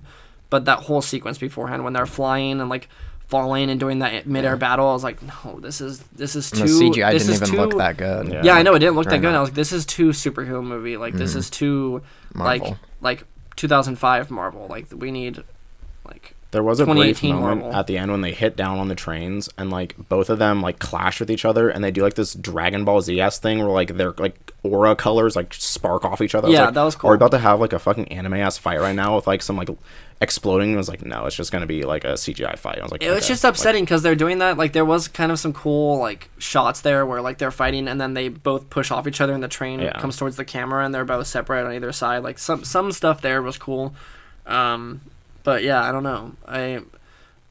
What I remember from that movie is like the political intrigue and like the just like relationships between the characters and like the storyline and everything. That's why I think it's good. Like you were saying, I think it has easily the best story and the best, like some of the best characterization, certainly some of the best acting I've seen recently. I think it has like the best supporting cast too. Like every supporting character, I was like, I like all these people. Like none of them are annoying. Like even like Shuri, who at first like, oh, this is gonna be like really. She's fucking like the annoying. gadget kid. Yeah, like she's like funny and like cool. I'm like, all right, I'm in. Like I believe her character. Like she like acted it well enough. I was like, all right, I believe it. Like, yeah. So a lot of that stuff. I have 3 words to say about that. What are those? What are those? Yeah. I laughed. It's silly, but like it was silly enough. Like where I was like, all right. That was everyone in the theater cringed. We audibly heard people going, It was at least like, I did. Yeah, I don't know. It didn't make me laugh out loud, but it was probably a bigger meme at the time of filming. Probably, yeah. I don't know. What do you think about filmmakers putting memes in movies? Bad memes die. You can't have that. That's right. Yeah, you can't. It's way too fast. Don't count on the meme surviving that long. Cause Yeah. you know That's right. unless you do like a super old meme now, then that would be like... That's like almost what What Are Those was getting, but it's still like about 2 years off from being like that old. Like, That's right. Mm-hmm. But again, it was enough where it was like she was earnest about it in a way where I was like, okay, like I'll laugh at it because like you believe it's funny too. She went in, yeah. And then the slapstick scene where her car got destroyed, and then she was still in the seat sliding across the ground. Remember that? Yeah. I didn't like That's such a nitpicky thing, Coulter. Come on. What? I'm just saying I'm talking about the cringy, like, silly things that happen. That's example number 2. I mean... Might I pull out a third? When he jumps onto his rhinoceros, the guy from, like, Get Out, who's like... bad. Here's my impression of the guy from Get Out. He Yeah. just always has his eyes, like, 75% closed and is, like, smiling. And then he's like a chill, like, stoner almost guy. And then he, like, jumps onto his rhino and, like, fights. Yeah. And again, I agree with you. Most of the action is not great except for, like, the part in South Korea. Yeah, that casino scene is actually legitimately good, I think. Because there's I did, actual like- choreography. Because it's did- real, yeah. Like the scene at the beginning with Claw and Killmonger when they rob, like, the museum thing of that art piece. Oh, that was cool. That's cool. pretty cool. The scene where they're, like, escaping from the... Claws escaping from the cell or whatever. It's like, Yeah, man, this is that like was cool cool. stuff. That stuff was cool. Yeah, I mean, most of the Claw and Killmonger stuff was cool. Specifically Killmonger. I thought he was great. But I don't know. I'm conflicted because I wanna be on board the hype train for this one, and I do like I said, for the most part, I think this movie is really good. It's definitely I think it's in my top 5 Marvel movies, but it's just at this point it's like I don't know. I was expecting something just a little more like God tier because that's what it seemed like.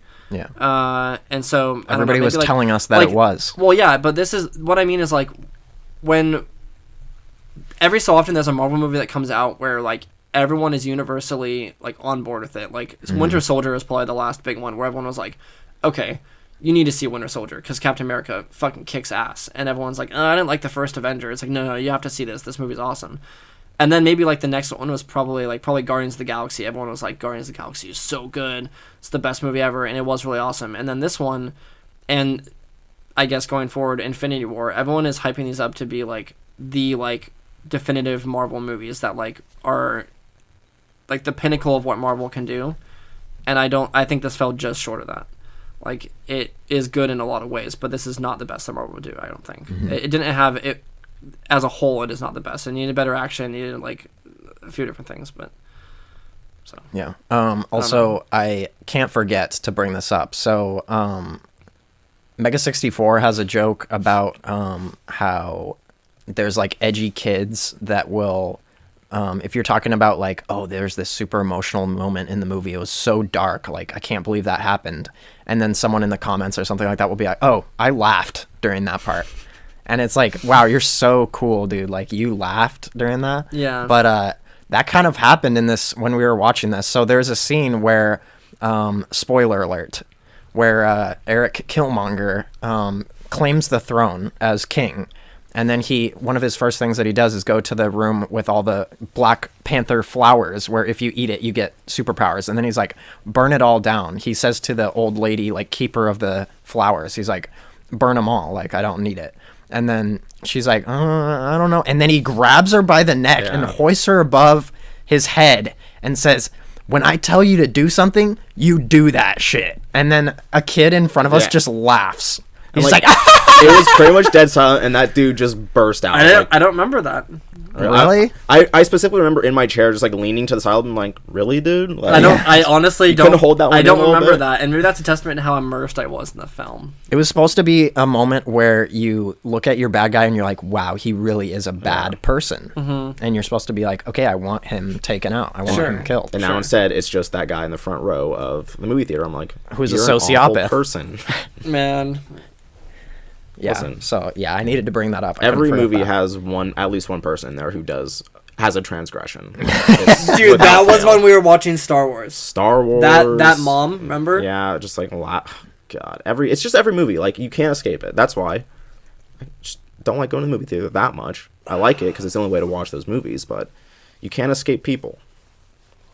Can't escape people that are going to ruin it Yeah, in one way or another. just have respect for everyone else in the theater. It's not hard. Tis true.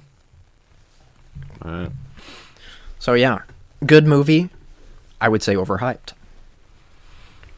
Good movie. I enjoyed it a lot.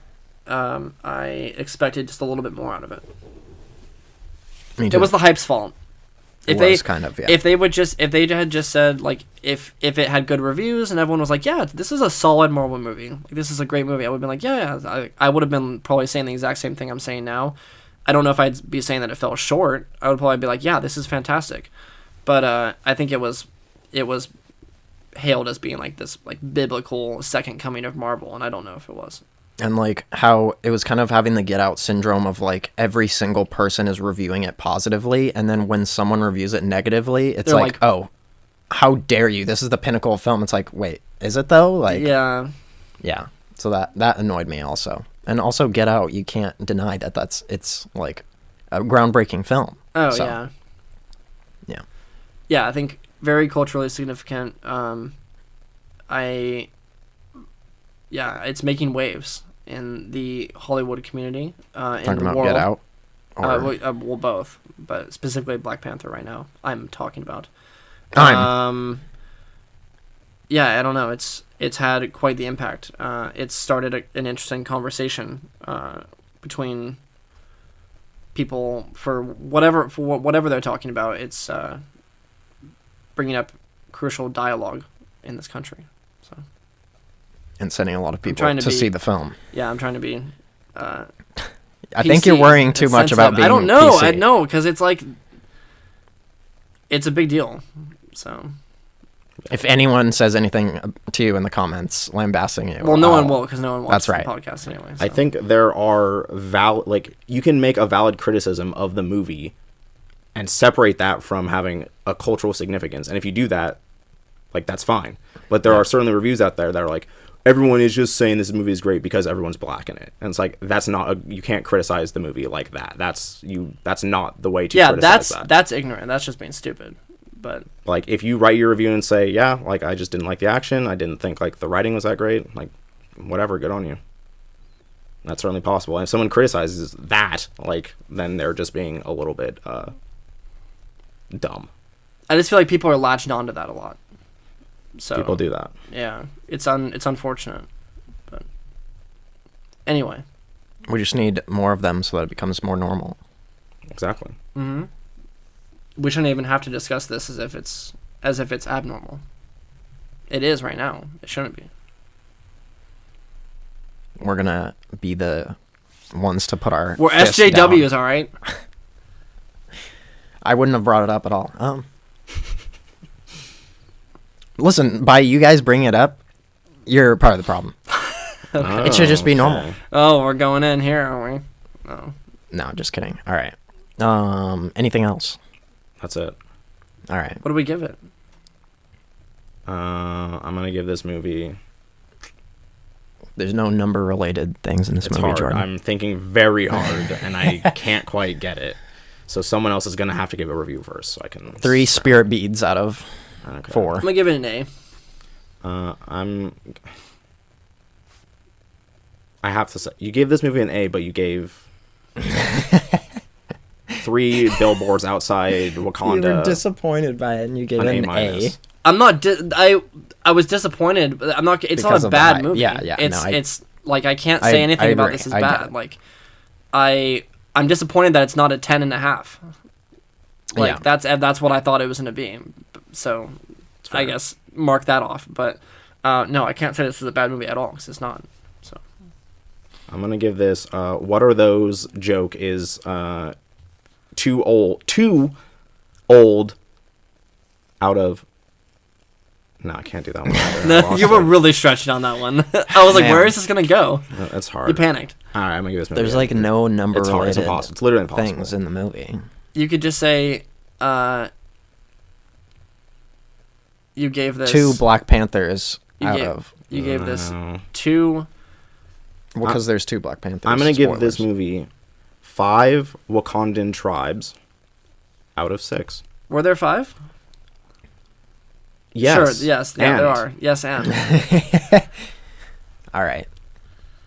I'm not going to recommend it. To anyone. To anyone. Okay. Yeah, so that's more or less it. I'm just going to say really quick, you guys haven't seen the Cloverfield Paradox. Nope. But I do just want to point out, we don't even need to talk about the movie. It wasn't very good. I'll say that. I have heard that. But it is a big deal that it came out same day that it was announced on Netflix. Mm-hmm. Where were you when you found out the news? Watching the Super Bowl. Really? Saw it. Actually, I think it was your text. Probably. Or it was either your text or it was like literally minutes before that. I think I saw it on like Instagram or something. Like I'm sure like Steve Zaragoza was talking about it or something. Mm-hmm. So. Yeah, Steve Zaragoza was where I found it because I have notifications on for him and he was like freaking out. Yeah, I don't remember. I'm sure it was something social media related that I saw like a picture of it and I was like, what's Cloverfield doing? And then it was like hashtag Super Bowl something. I assumed it was just a drop of a trailer, but then it was that and the movie same day, which is crazy. Yeah, first nuts. of its kind. Maybe? Yeah, I think so. Yeah, at least it's wild. The biggest version of that. That's a cool thing to have. It's unfortunate that the movie is apparently not that great. Yeah, but it's still cool. Sad, but yeah. Oh well. I will watch most any Cloverfield movie that comes out, and they're already working the worst on. Of the... Yes, 100%. If you had sent anything else but that, I would have called you a It's not even close. I'll say that because I watched the 10 Cloverfield Lane before that, and that's a really good movie. I have to say, watching it again, very well made thriller. Movie. I love that movie, dude. It's Yeah. a good movie. Did I say the name correctly? 10 Cloverfield Lane. Mm-hmm. Yeah. Anyways, yeah. So yeah, that's a big moment in movie marketing history. So I wanted to bring that up real quick.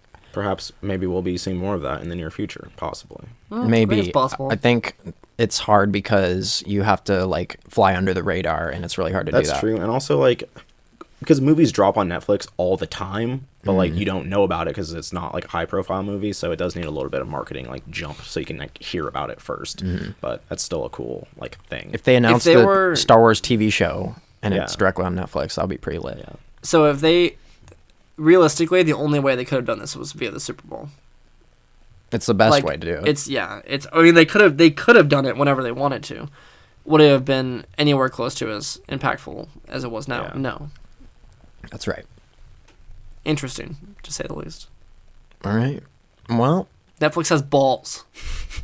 that's right. They do. There's a That's kind of clip crazy. of the boardroom where everybody had their laptops out and they were watching the Super Bowl, and then there was a specific guy that like hit the button to like launch it, and then they're like, yeah.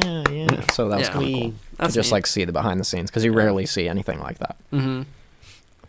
Yeah. All right, guys, we're gonna talk really fast about video games. I hope no one has significant things to say about it. I don't really have anything. We won a chicken dinner again. Yeah. We did. We won our first chicken dinner in a long time on PUBG, PlayerUnknown's Battlegrounds. That was a competent, clean victory. It was a very clean victory. Yeah. Just no muddiness happening. We didn't fuck anything up too bad. Like we're all on point. I felt like my aim was the best it had been in any game like prior to that. I was on point with shooting. Best of all time. I felt pretty confident like engaging enemies. I was like I didn't shirk away from the battle. I was like I'm gonna kill this person and I'm not going to stop until they're dead. Like, and that's exactly what I did. There were more than a couple times at the end of the match where I was just like, I have to shoot this dude and kill him, otherwise I'm done, and like I didn't choke it. And like that was not the case for the majority of games that we had played beforehand. Yeah. In one way or another... Dane didn't die first. I didn't die at all. And that's the key. That's right. I actually went down, but I didn't die. Jordan actually did die. Oh, I did, but in an attempt to just savage the other team. That was like in the last... like 0.2 seconds of the match. I mean, should we explain what happened? Sure. What was happening was it was us three. There was one man left who had taken down his teammate. We are on top of a very tall cliff. He's down the bottom, and we're trying to like, get a shot on him. Yeah, on a beach. We're trying to like get the shot on him from up top. I was like, okay, we're in the zone. There's no possible way he could get back up here. I am going to try to end this match in style, and so I jump off the cliff, switch to my UMP. You don't tell any of us that I you're say doing nothing. this, by I say the way. literally You say nothing. I literally look over and I just see you sprinting off the cliff, and then I see your name dropping. I'm like, where is Jordan? And then you're just like shooting. It has the down yeah. signal. Yeah. I wanted it to be a surprise, but The thing is, I'm almost positive I would have killed that dude because I did hit him once. But what happened was when I jumped off the cliff, I had my UMP out. I was trying to switch the firing mode to full auto, and I accidentally flicked one time too many and switched to single shot, and then I started firing and hit the ground. I was like, fuck, I could have killed that dude with a burst or full auto. Yeah, because when you were hitting him or you hit the ground, I was shooting at him that whole time, and it only took like one burst in my scar to kill him. I almost got that. That would been so cool. Yeah. I didn't get a kill. It's okay. I ended with 5. You don't have to get a kill. As long as you're alive at the end, that's all that matters. I mean, you contributed in other ways besides a kill. Like, it's not just... I revived both of you. Yeah. That's the thing. I'm the medic. We were in that shed stuck together for a little while I was getting sniped.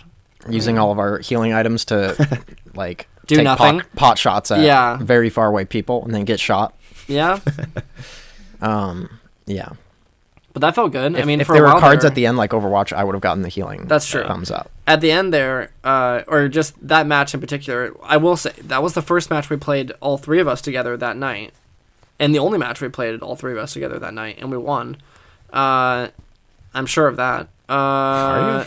Yes, because I remember you guys were playing matches just you two, and I was on Neo, and then we got on and played one, but it was already somewhat late. Okay. And so we won just very, very competently, I would say. Before that, when we would play together, something would just go wrong. It always does. I don't know what. Multiple things. It was disheartening, but I feel like we're back in the saddle. Yeah. All right. I'm ready to go in. They actually just released some new loot boxes for that game, so... Actually, Jordan, they don't launch until tomorrow. Well, when this podcast goes up... Wait, there's even newer loot boxes than, like, the Desperado? Yeah, like Fury or something and something else. But they just released the Desperado and the Biker. There's 2 new ones, all right? Why so quick? Why not? Because they gotta have something new in that game. Because your moves are weak, bro. So is one of them paid and one of them not? Like no, these ones are all free. The only paid one is still Desperado. Yeah, Desperado. And they're actually adding a new thing where if you... I don't know how I feel about this because it's kind of strange, but they've added a new option to where when you buy the crates, you can either choose to buy a set of random crate, whatever the new like variable set is, or you can specifically choose to buy Desperado if you want. But but if you choose the random one, you can still get Desperado and still have to pay for it. Mm-hmm. That's interesting. So like if you want to guarantee that you get Desperado, you can. If not, you can still roll the dice. I like that actually. So it's I don't mind that. I don't mind it either, but it is strange though. Just a slightly higher level of class than Rocket League. Yeah, where you just barely. We just have absolutely no control over what you're absolutely no control, and you still have to pay. Yeah. Well, cool. Yeah, I was on the subject of PUBG. I actually played a fair amount of solo matches this week. Did you win any? So I got second place 3 separate times. Ooh, nice. Fuck my life. Yeah. I mean, sorry, but nice. Not in a row, but yeah, 3 separate times. There's one where that has happened to me in a row. Nothing feels worse. That's right. Yeah. Only like twice in a row, but nothing feels worse on your body. That's right. So yeah, there's one where the dude like literally I was crawling and then the dude was like behind a tree. He may have kind of known where I was because he had eyes on pretty much everyone and had taken out like the last 3 men before me. And I watched the replay and he did have eyes on me at one point, but then he like moved positions. I moved positions slightly, so he definitely didn't know exactly where I was. Yeah. So yeah, but as soon as he can see me from like a super far distance away, you can barely see me across the top. He aims in and fires and kills me immediately, and I had no chance. What gun? Scar with a 4x scope, auto. I'm pretty sure. Suspicious. Yeah, I reported him. I report everybody that kills me a little too fast. Yeah. That wrongs me. If someone gets like an auto headshot on me, or it's like first like snap headshot, I'm just like, I just don't believe it. Like, yeah, no, like that's just ridiculous. Like, your aim's not that good. Me. And also how people just fire immediately. Yeah. Like, aren't they trained not to do that? Yeah, I don't know. That's always weird to me when people just immediately like start firing as soon as they see me. I guess if you're that confident in your abilities to down someone, then sure. But like, the guy seemed kind of like a career PUBG player. So. Although he had 2 scars for some reason. I don't know why that was. What? He had 2 scars and a hatchet. I was thinking maybe one had like a long range and one was like his auto, That's like could short be it. range. But I Maybe feel he like, doesn't really like the Scar. yeah, maybe. I think the Scar is some people's like gun of choice. the but- story is I just like getting the Scar, fishier by but- the moment. That's it's odd. Yeah.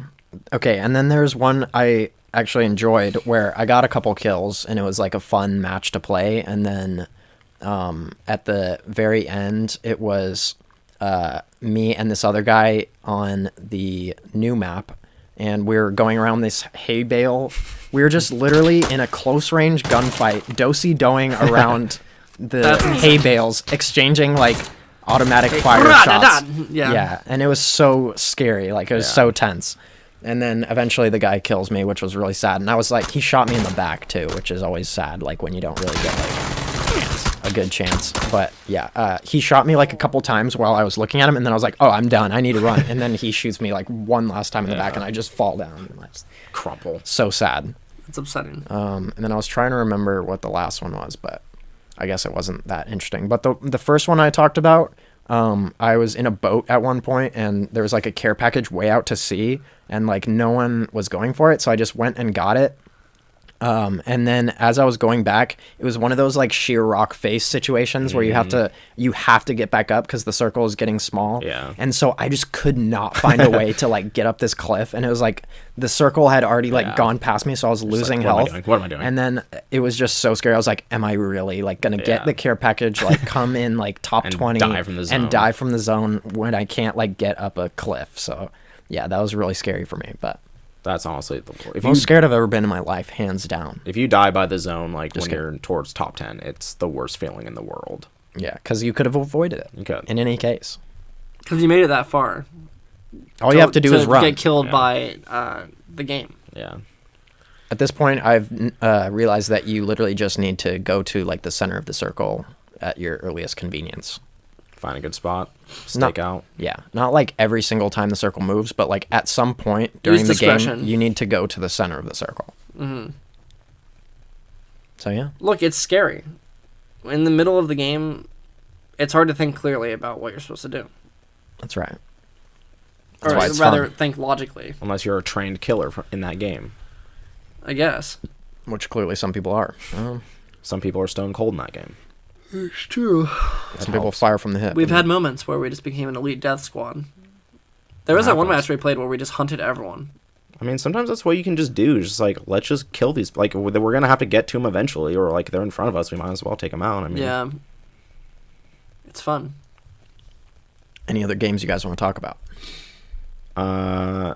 I still been playing just like so much Monster Hunter. Like, most of my free time is consumed by that game. I have technically beat the game. I've seen the credits roll, which was kind of cool. There are still like, there continue to be more quests and monsters, so I keep playing that. But the last, I would say, 5 monsters I hunted are classified as elder dragons, and they were some of the most insane, like, visually, like, distinct monsters I've ever seen. Like, the last one, I was just like, One of them what was is Saphira. happening?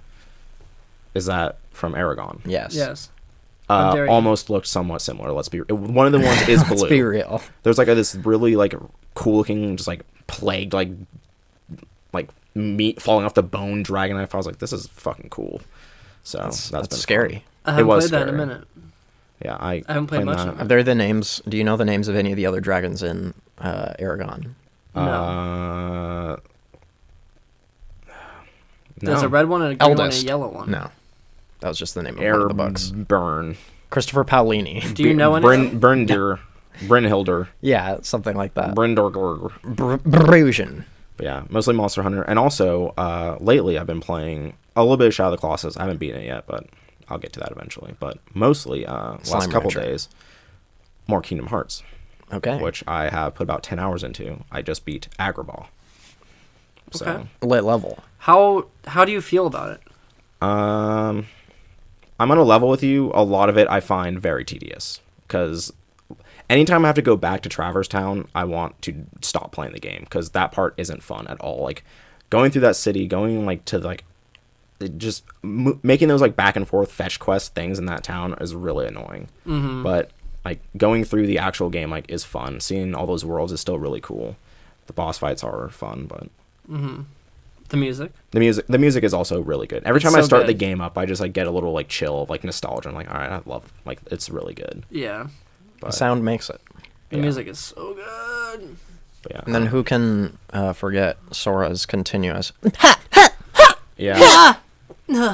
That's honestly like That's the worst part. But that is one of the worst parts. It's just that like I want he doesn't need to yell every time. Yeah, I want to just kind of get through the game so I can get to Kingdom Hearts 2, which I enjoy a fair bit more. It's just a little bit more. I feel like the action in that game is way better than the first one. The first one is really boring at the start. And kind Slicker of for sure. Yeah. It kind of still is. Like when I was and some of the boss fights too, like They're annoying. Like the first one against Jafar, when he's just like going around the platforms, not as the genie, it's just him. He's just like he just rotates between 4 platforms while trying to hit you. Oh It's my God, so fucking time consuming.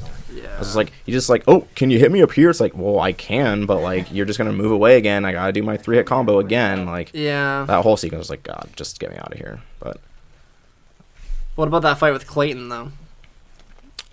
Deep Jungle. Interesting. not as hard as I remember. No, I but it's I just interesting. slammed my way through it. I mean, Yeah. nothing is as hard as I remembered.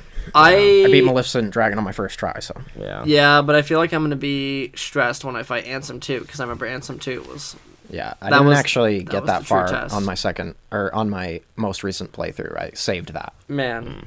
He's a rough boss battle, I would say. Yeah. I find mostly the boss fights are just like they have too much health, honestly. Like just takes a little bit too long for me to get through it because like you get the pattern down and then you just repeat it. Like, Well, have you fought endlessly. Sephiroth? No, I'm only through Agrabah. I cannot No, fight I him know. yet, but I will. If you don't get the ultimate weapon, don't come back on this podcast. Yeah, I'll. I never got let's be the honest, I ultimate won't. weapon on I think either game. I did. I literally 100%ed playthrough one time. Yeah. Kingdom Hearts 1. I did that too. I won't be doing it again because it It's- does take way too much time to do that. I remember as a kid, I was like, I put too many hours into this game. Yeah. Like that was when I was a child, and I realized that like I was going down a path I shouldn't be. I mean, if you want to like get the ultimate weapon in either game, you have to grind out like a bunch of drops from just random Get the enemies. like Oracle come. Yeah, that's a way to say it. I do remember specifically when I was That's a way younger. to say Is it Bastion's Keep? That is Hollow that Bastion. It might be Hollow Bastion, or it might be another Dun, dun, castle dun, one. I'm dun, not sure, dun, but dun, dun, I remember dun, fighting dun. these like dog enemies to try to get the shield to drop for Goofy, and I literally spent like hours trying to farm like these stupid monsters. The ones that there's like a face, a Yep. dog animal face Yep. on the shield. where Yeah. they're like, Oh yeah. That's I a good just- shield. I spent hours doing that. I was like, why can I get this? Like, this is just a nightmare. But yeah, just put on Lucky or whatever it's called, the ability, and Yeah. then have all of your equipment be luck increasing items, There we go. and put it on all your party members, It'll so that the drop chances go up to like approximately 100%. No, you can't get it even. Not very high. It's like 25% at most. Yeah. I also have enjoyed mostly how like quick I can get through the levels. Like they're honestly not super long. I did spend more time than I should have in Tarzan's level because I couldn't figure out where the fuck to go for like That's the a most complicated majority level, of and the time. they don't tell you where to go. It's just so frustrating. I was like, go to Vines 1 or Vines 2. I was like, where the like I don't know where I And am all at of all. like the like pathways into each Yeah. like new zone look the same. It's always like a tree, like a tree Yeah. going at a weird angle, and you're like, is this the tree from like however many Like, trees ago? did I pass this Like, tree already? Yeah, Did I and you're turn like, I don't know around where I accident? am. Yeah, So- I There's remember times that. where you have to enter a certain area from another Yeah. area specifically. Like there's 2 entrances to an area, and it has to be this specific one. It's like, kill me. Yeah. There's a lot of that. I was just like, am I triggering this right cutscene? Am I going through here this right way? Because like, there's just like multiple times I've had this problem because this happens the first time you go to Traverse Town where you're trying to find Goofy and Donald or whatever, and you have to like go That through is the 30 most doors. Okay, I hate that. in the right order. I hated that. That was annoying. And there's another time it happened in Tarzan's level where it was like, okay, like I can't remember. I think it's when Clayton like first starts killing like the gorillas or whatever. I was like, I left, couldn't find out where he went. I came back. I was like, well, what the fuck? Like, where am I supposed to go? I went all over. Then I went back in the tent where the save point is, left again, and then another cutscene triggered. I was like, What does that mean? Yeah. why? Like, Now, just let me go. now you say that some of it is tedious, and you're excited to get to Kingdom Hearts 2. Have you forgotten about the opening 4 hours of Kingdom Hearts 2, I do where you're playing as specifically. Roxas? Yes, but I didn't. Extremely tedious. more so than anything I in believe Kingdom Hearts you. 1. There's actual like little mini games though, kind Yeah. of. So. And Yeah, but it's also, like it looks cooler. Like Roxas is a cool-ish looking character. The other characters there are neat looking. Like it's like an interesting setup, but at a certain point, you're like, what the fuck is happening? Like, where is Sora? And It is. Yeah, You but- can make a very good argument for get to the like real game. just get to the for point. both Yeah, it's Kingdom Hearts stupid. games. Yeah, I don't know. But now that I'm like in it, I have the warp drive. I have everything to like get through places quicker. I'm able to kind of like breeze through it, so that's fun. Have you? Oh, you definitely haven't done Monstro yet. No, I don't know if that's coming. Get ready up. for a fresh hell of labyrinthine. I levels. hate that place too. That's the same thing where every like new like door looks the same. Where you're like, That one's terrible because each chamber has a number, and it's literally just chamber 1, chamber 2, chamber 3, chamber 4, Yeah. and you have to like know where you are by the number of the chamber Yeah. and not by how it looks because it's so fucking similar. Yeah, like I again had the same problem in Agrabah. When you get there's like the ruins area, or when you go to the Cave of Wonders, Which is kind of dope. it is cool getting in there. That boss fight's neat. When you're inside, that place is a fucking travesty. Like there is a straight along path that you can take to get kind of where you want to go, but also there's like a sunken area beneath Yeah. it that is just like a bunch of water filled rooms that don't tell you what these do. That You are don't just know where dark. to go. It's just I was just like, how where the fuck am I going? Like, Man, I if don't you remember, fall I don't down there, remember you're some of down. this. Yeah. I don't remember those. a lot of area. those level designs aren't great, but you can find the like main path easy enough where you can like kind of breeze through it, but some of them like Tarzan's don't have that, and it's frustrating. Yeah. But Something about that is kind of like interesting to me though, like being actually challenged by a level's like design is kind of interesting to me for some reason, like not just breezing through the levels. I would agree, but if it was meant to do that, because like it's like the Tarzan one is just bad because it's just it's just confusing. It's not Yeah. like hard to it's not like a puzzle to navigate. I think it's somewhat like some of archaic them. in some ways. Like Yeah, at least I in- more meant like the actual level designs, like Yeah. Monstro and stuff like that. like at least there's like some sort of like jumping puzzle, or like you need to go here and activate this thing. Like some of those are cool. It's like, okay, I can jump across this thing and do this little jump, and like that's interesting. But some of them are just like, I just need to figure out where to go, and I Yeah. can't. Yeah. Kingdom Hearts. Good Fun game. shit. Yeah, I will. We could talk about that for quite a long time. That's absolutely true. I will But we beat don't that have a game. lot of time. No. Do you want to talk about any games other than Slime Rancher? No. Do we even have time? Slime Rancher minute. We're at about 2:06. I realized that I can just export the file at a slightly lower quality and it'll be fine. So Okay. It's a 4-hour Um, podcast then. the only game that I've played we're going. that much outside of everything we've already mentioned is Bayonetta 2 on the Switch. Man,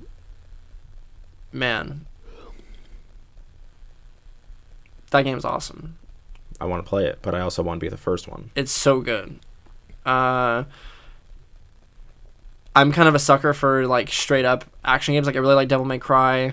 Like any sort of like, not necessarily even like hack and slash, but like especially I guess like Platinum games specifically. Like there's something so cool, like Metal Gear Rising, Revengeance, and like just that general style of like very tight combo based, just like pure action, somewhat platformer, is just so much fun. Yeah. And with Bayonetta, you played some of it on PC, right? Have you played Bayonetta at all? No. Well, I played like the or like a one level at PAX. Man, it is just the wildest game. Like Yeah.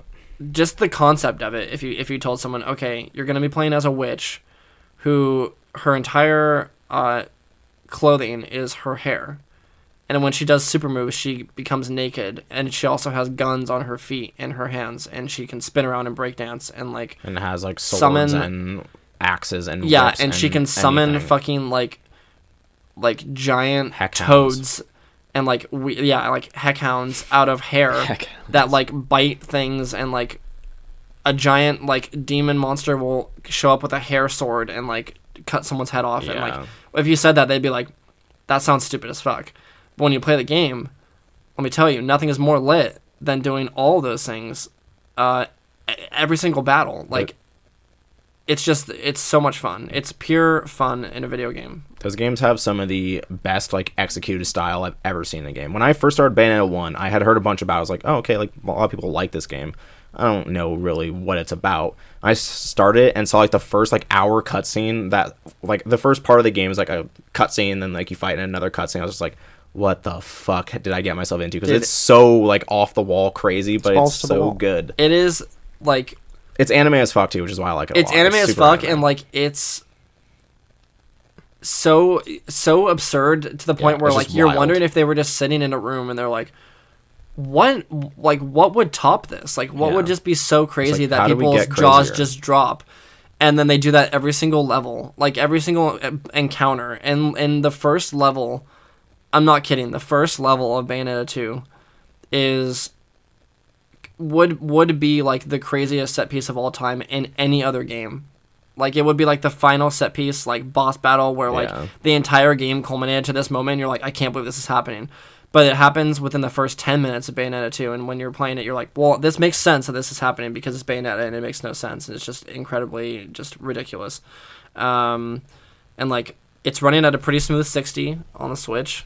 It is running at 720p, so it looks a lot better in handheld mode than it does on the TV. When you play it on the TV, it's, like, not great. Like, it's not changed to 1080p on a TV? No, it's still 720p. That's... So blasphemical. It looks fine, like it's fine, but like when you're playing it on the handheld, it looks very crisp. Like it looks pretty good on the handheld, and like it is running at a pretty smooth 60, which is good because that game is extremely fast paced, and like dodging and doing all like the maneuvers actually requires like skill because it can get a little tough.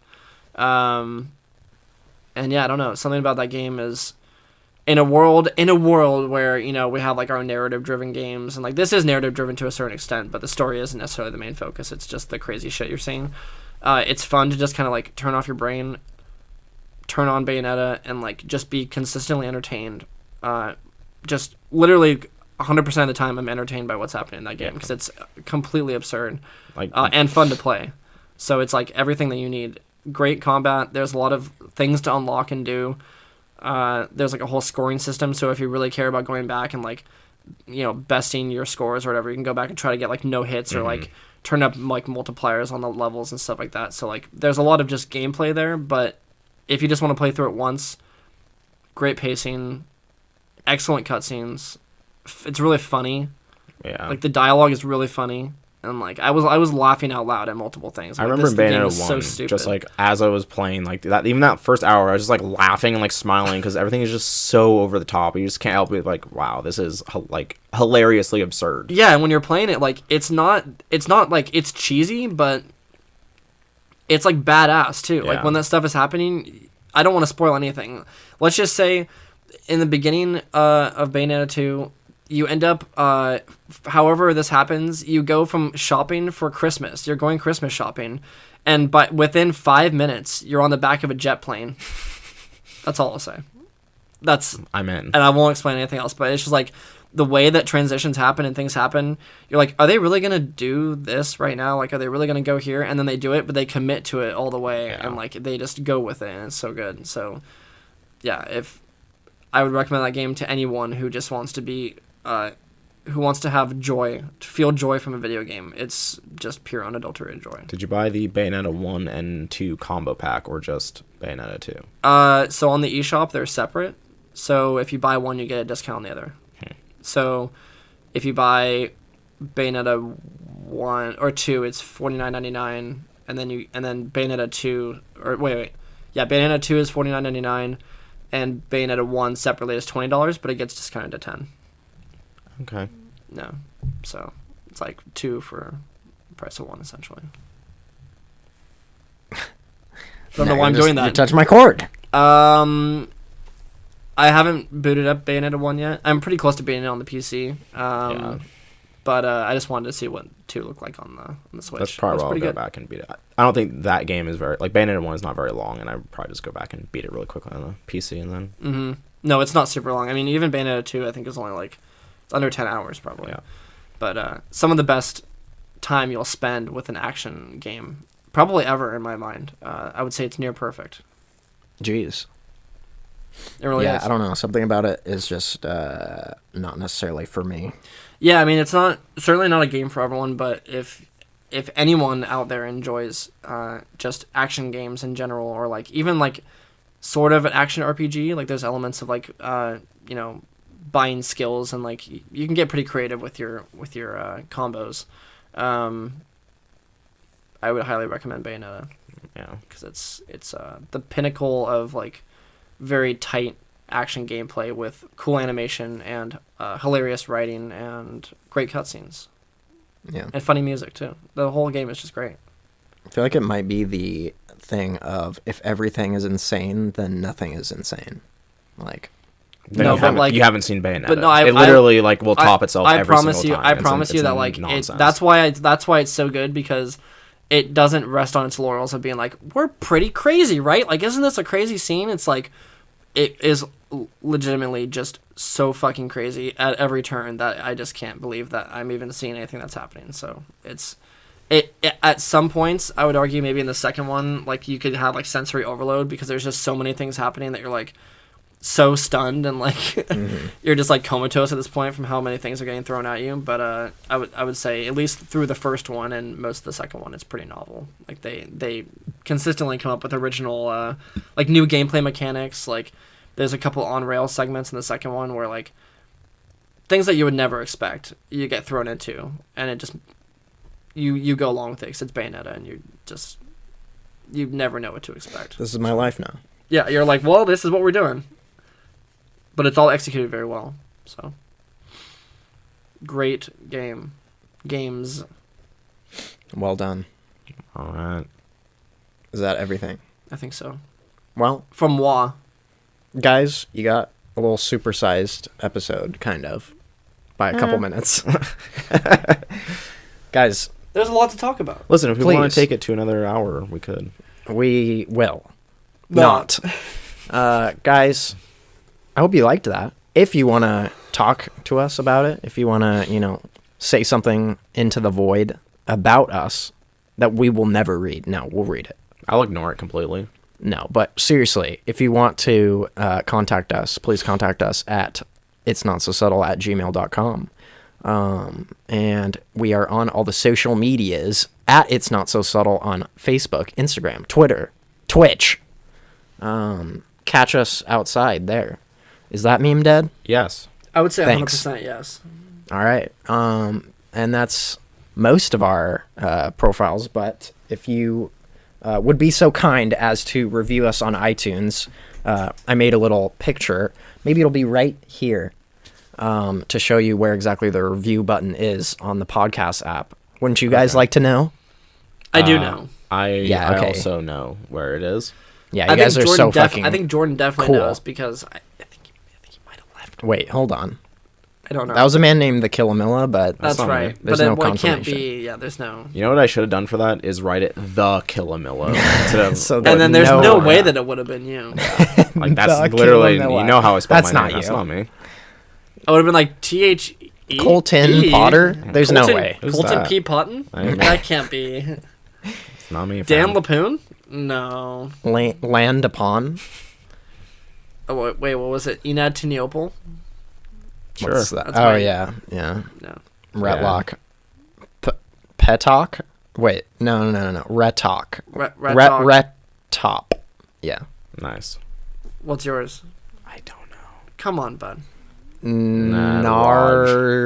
Naraj, which is probably a real Indian name. Nataraj. Relem? No, Sure. Relem? Sure. Relim, yeah. Sound like that was like our great. Star Wars names when we go into the hotel. That's like that dumbass I shit can't where it's fucking like, wait. your alien name is your first name backwards with your middle initial in the middle of your last name spelled And then sideways. The month you were born, look on this list and see your last name. and then it'll say like some dumb thing. Your It'll say porn, Blorg. your porn star name is your pet's first name and then the street you live street, on. yeah. Mine is Sammy 131st. Sammy. With Sammy 131st. Mine is Murphy. Are you guys actually saying the streets that you live on? I did change Yeah. mine. No, I actually said mine. That may be believed. What? Okay. All right. In Tacoma. Oh, okay. Okay. Well, that'll be what they hear. That's right.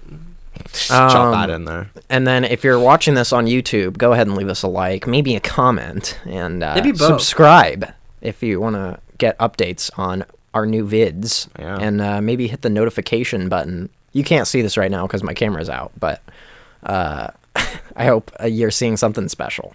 Okay. They are. They are.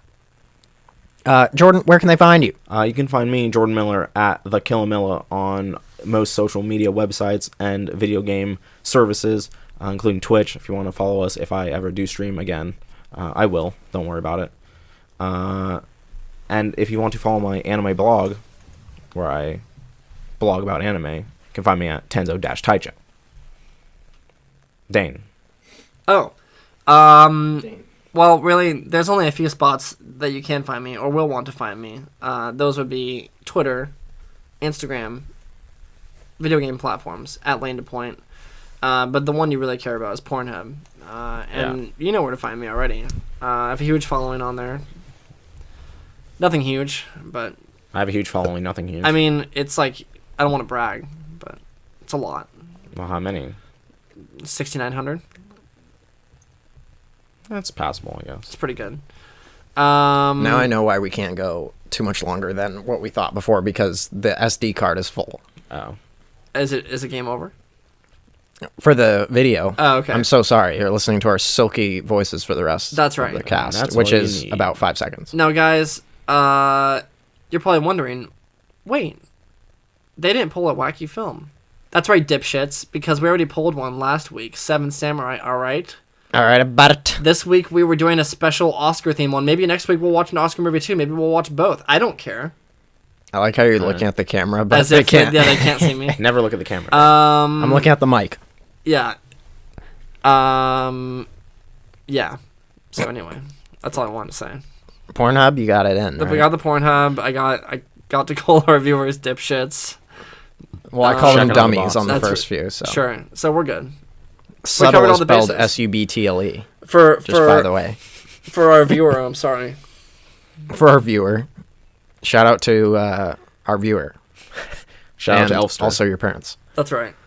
Guys, thank you so much for listening to this and watching the first most of this. And guys, we're gonna see you hopefully next week. Yeah. Yawning. Thanks for listening. Dane, it's time for Dane to go to bed. Oh my god.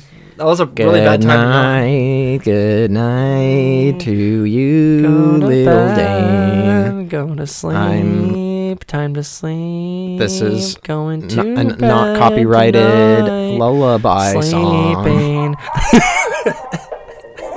Seppi.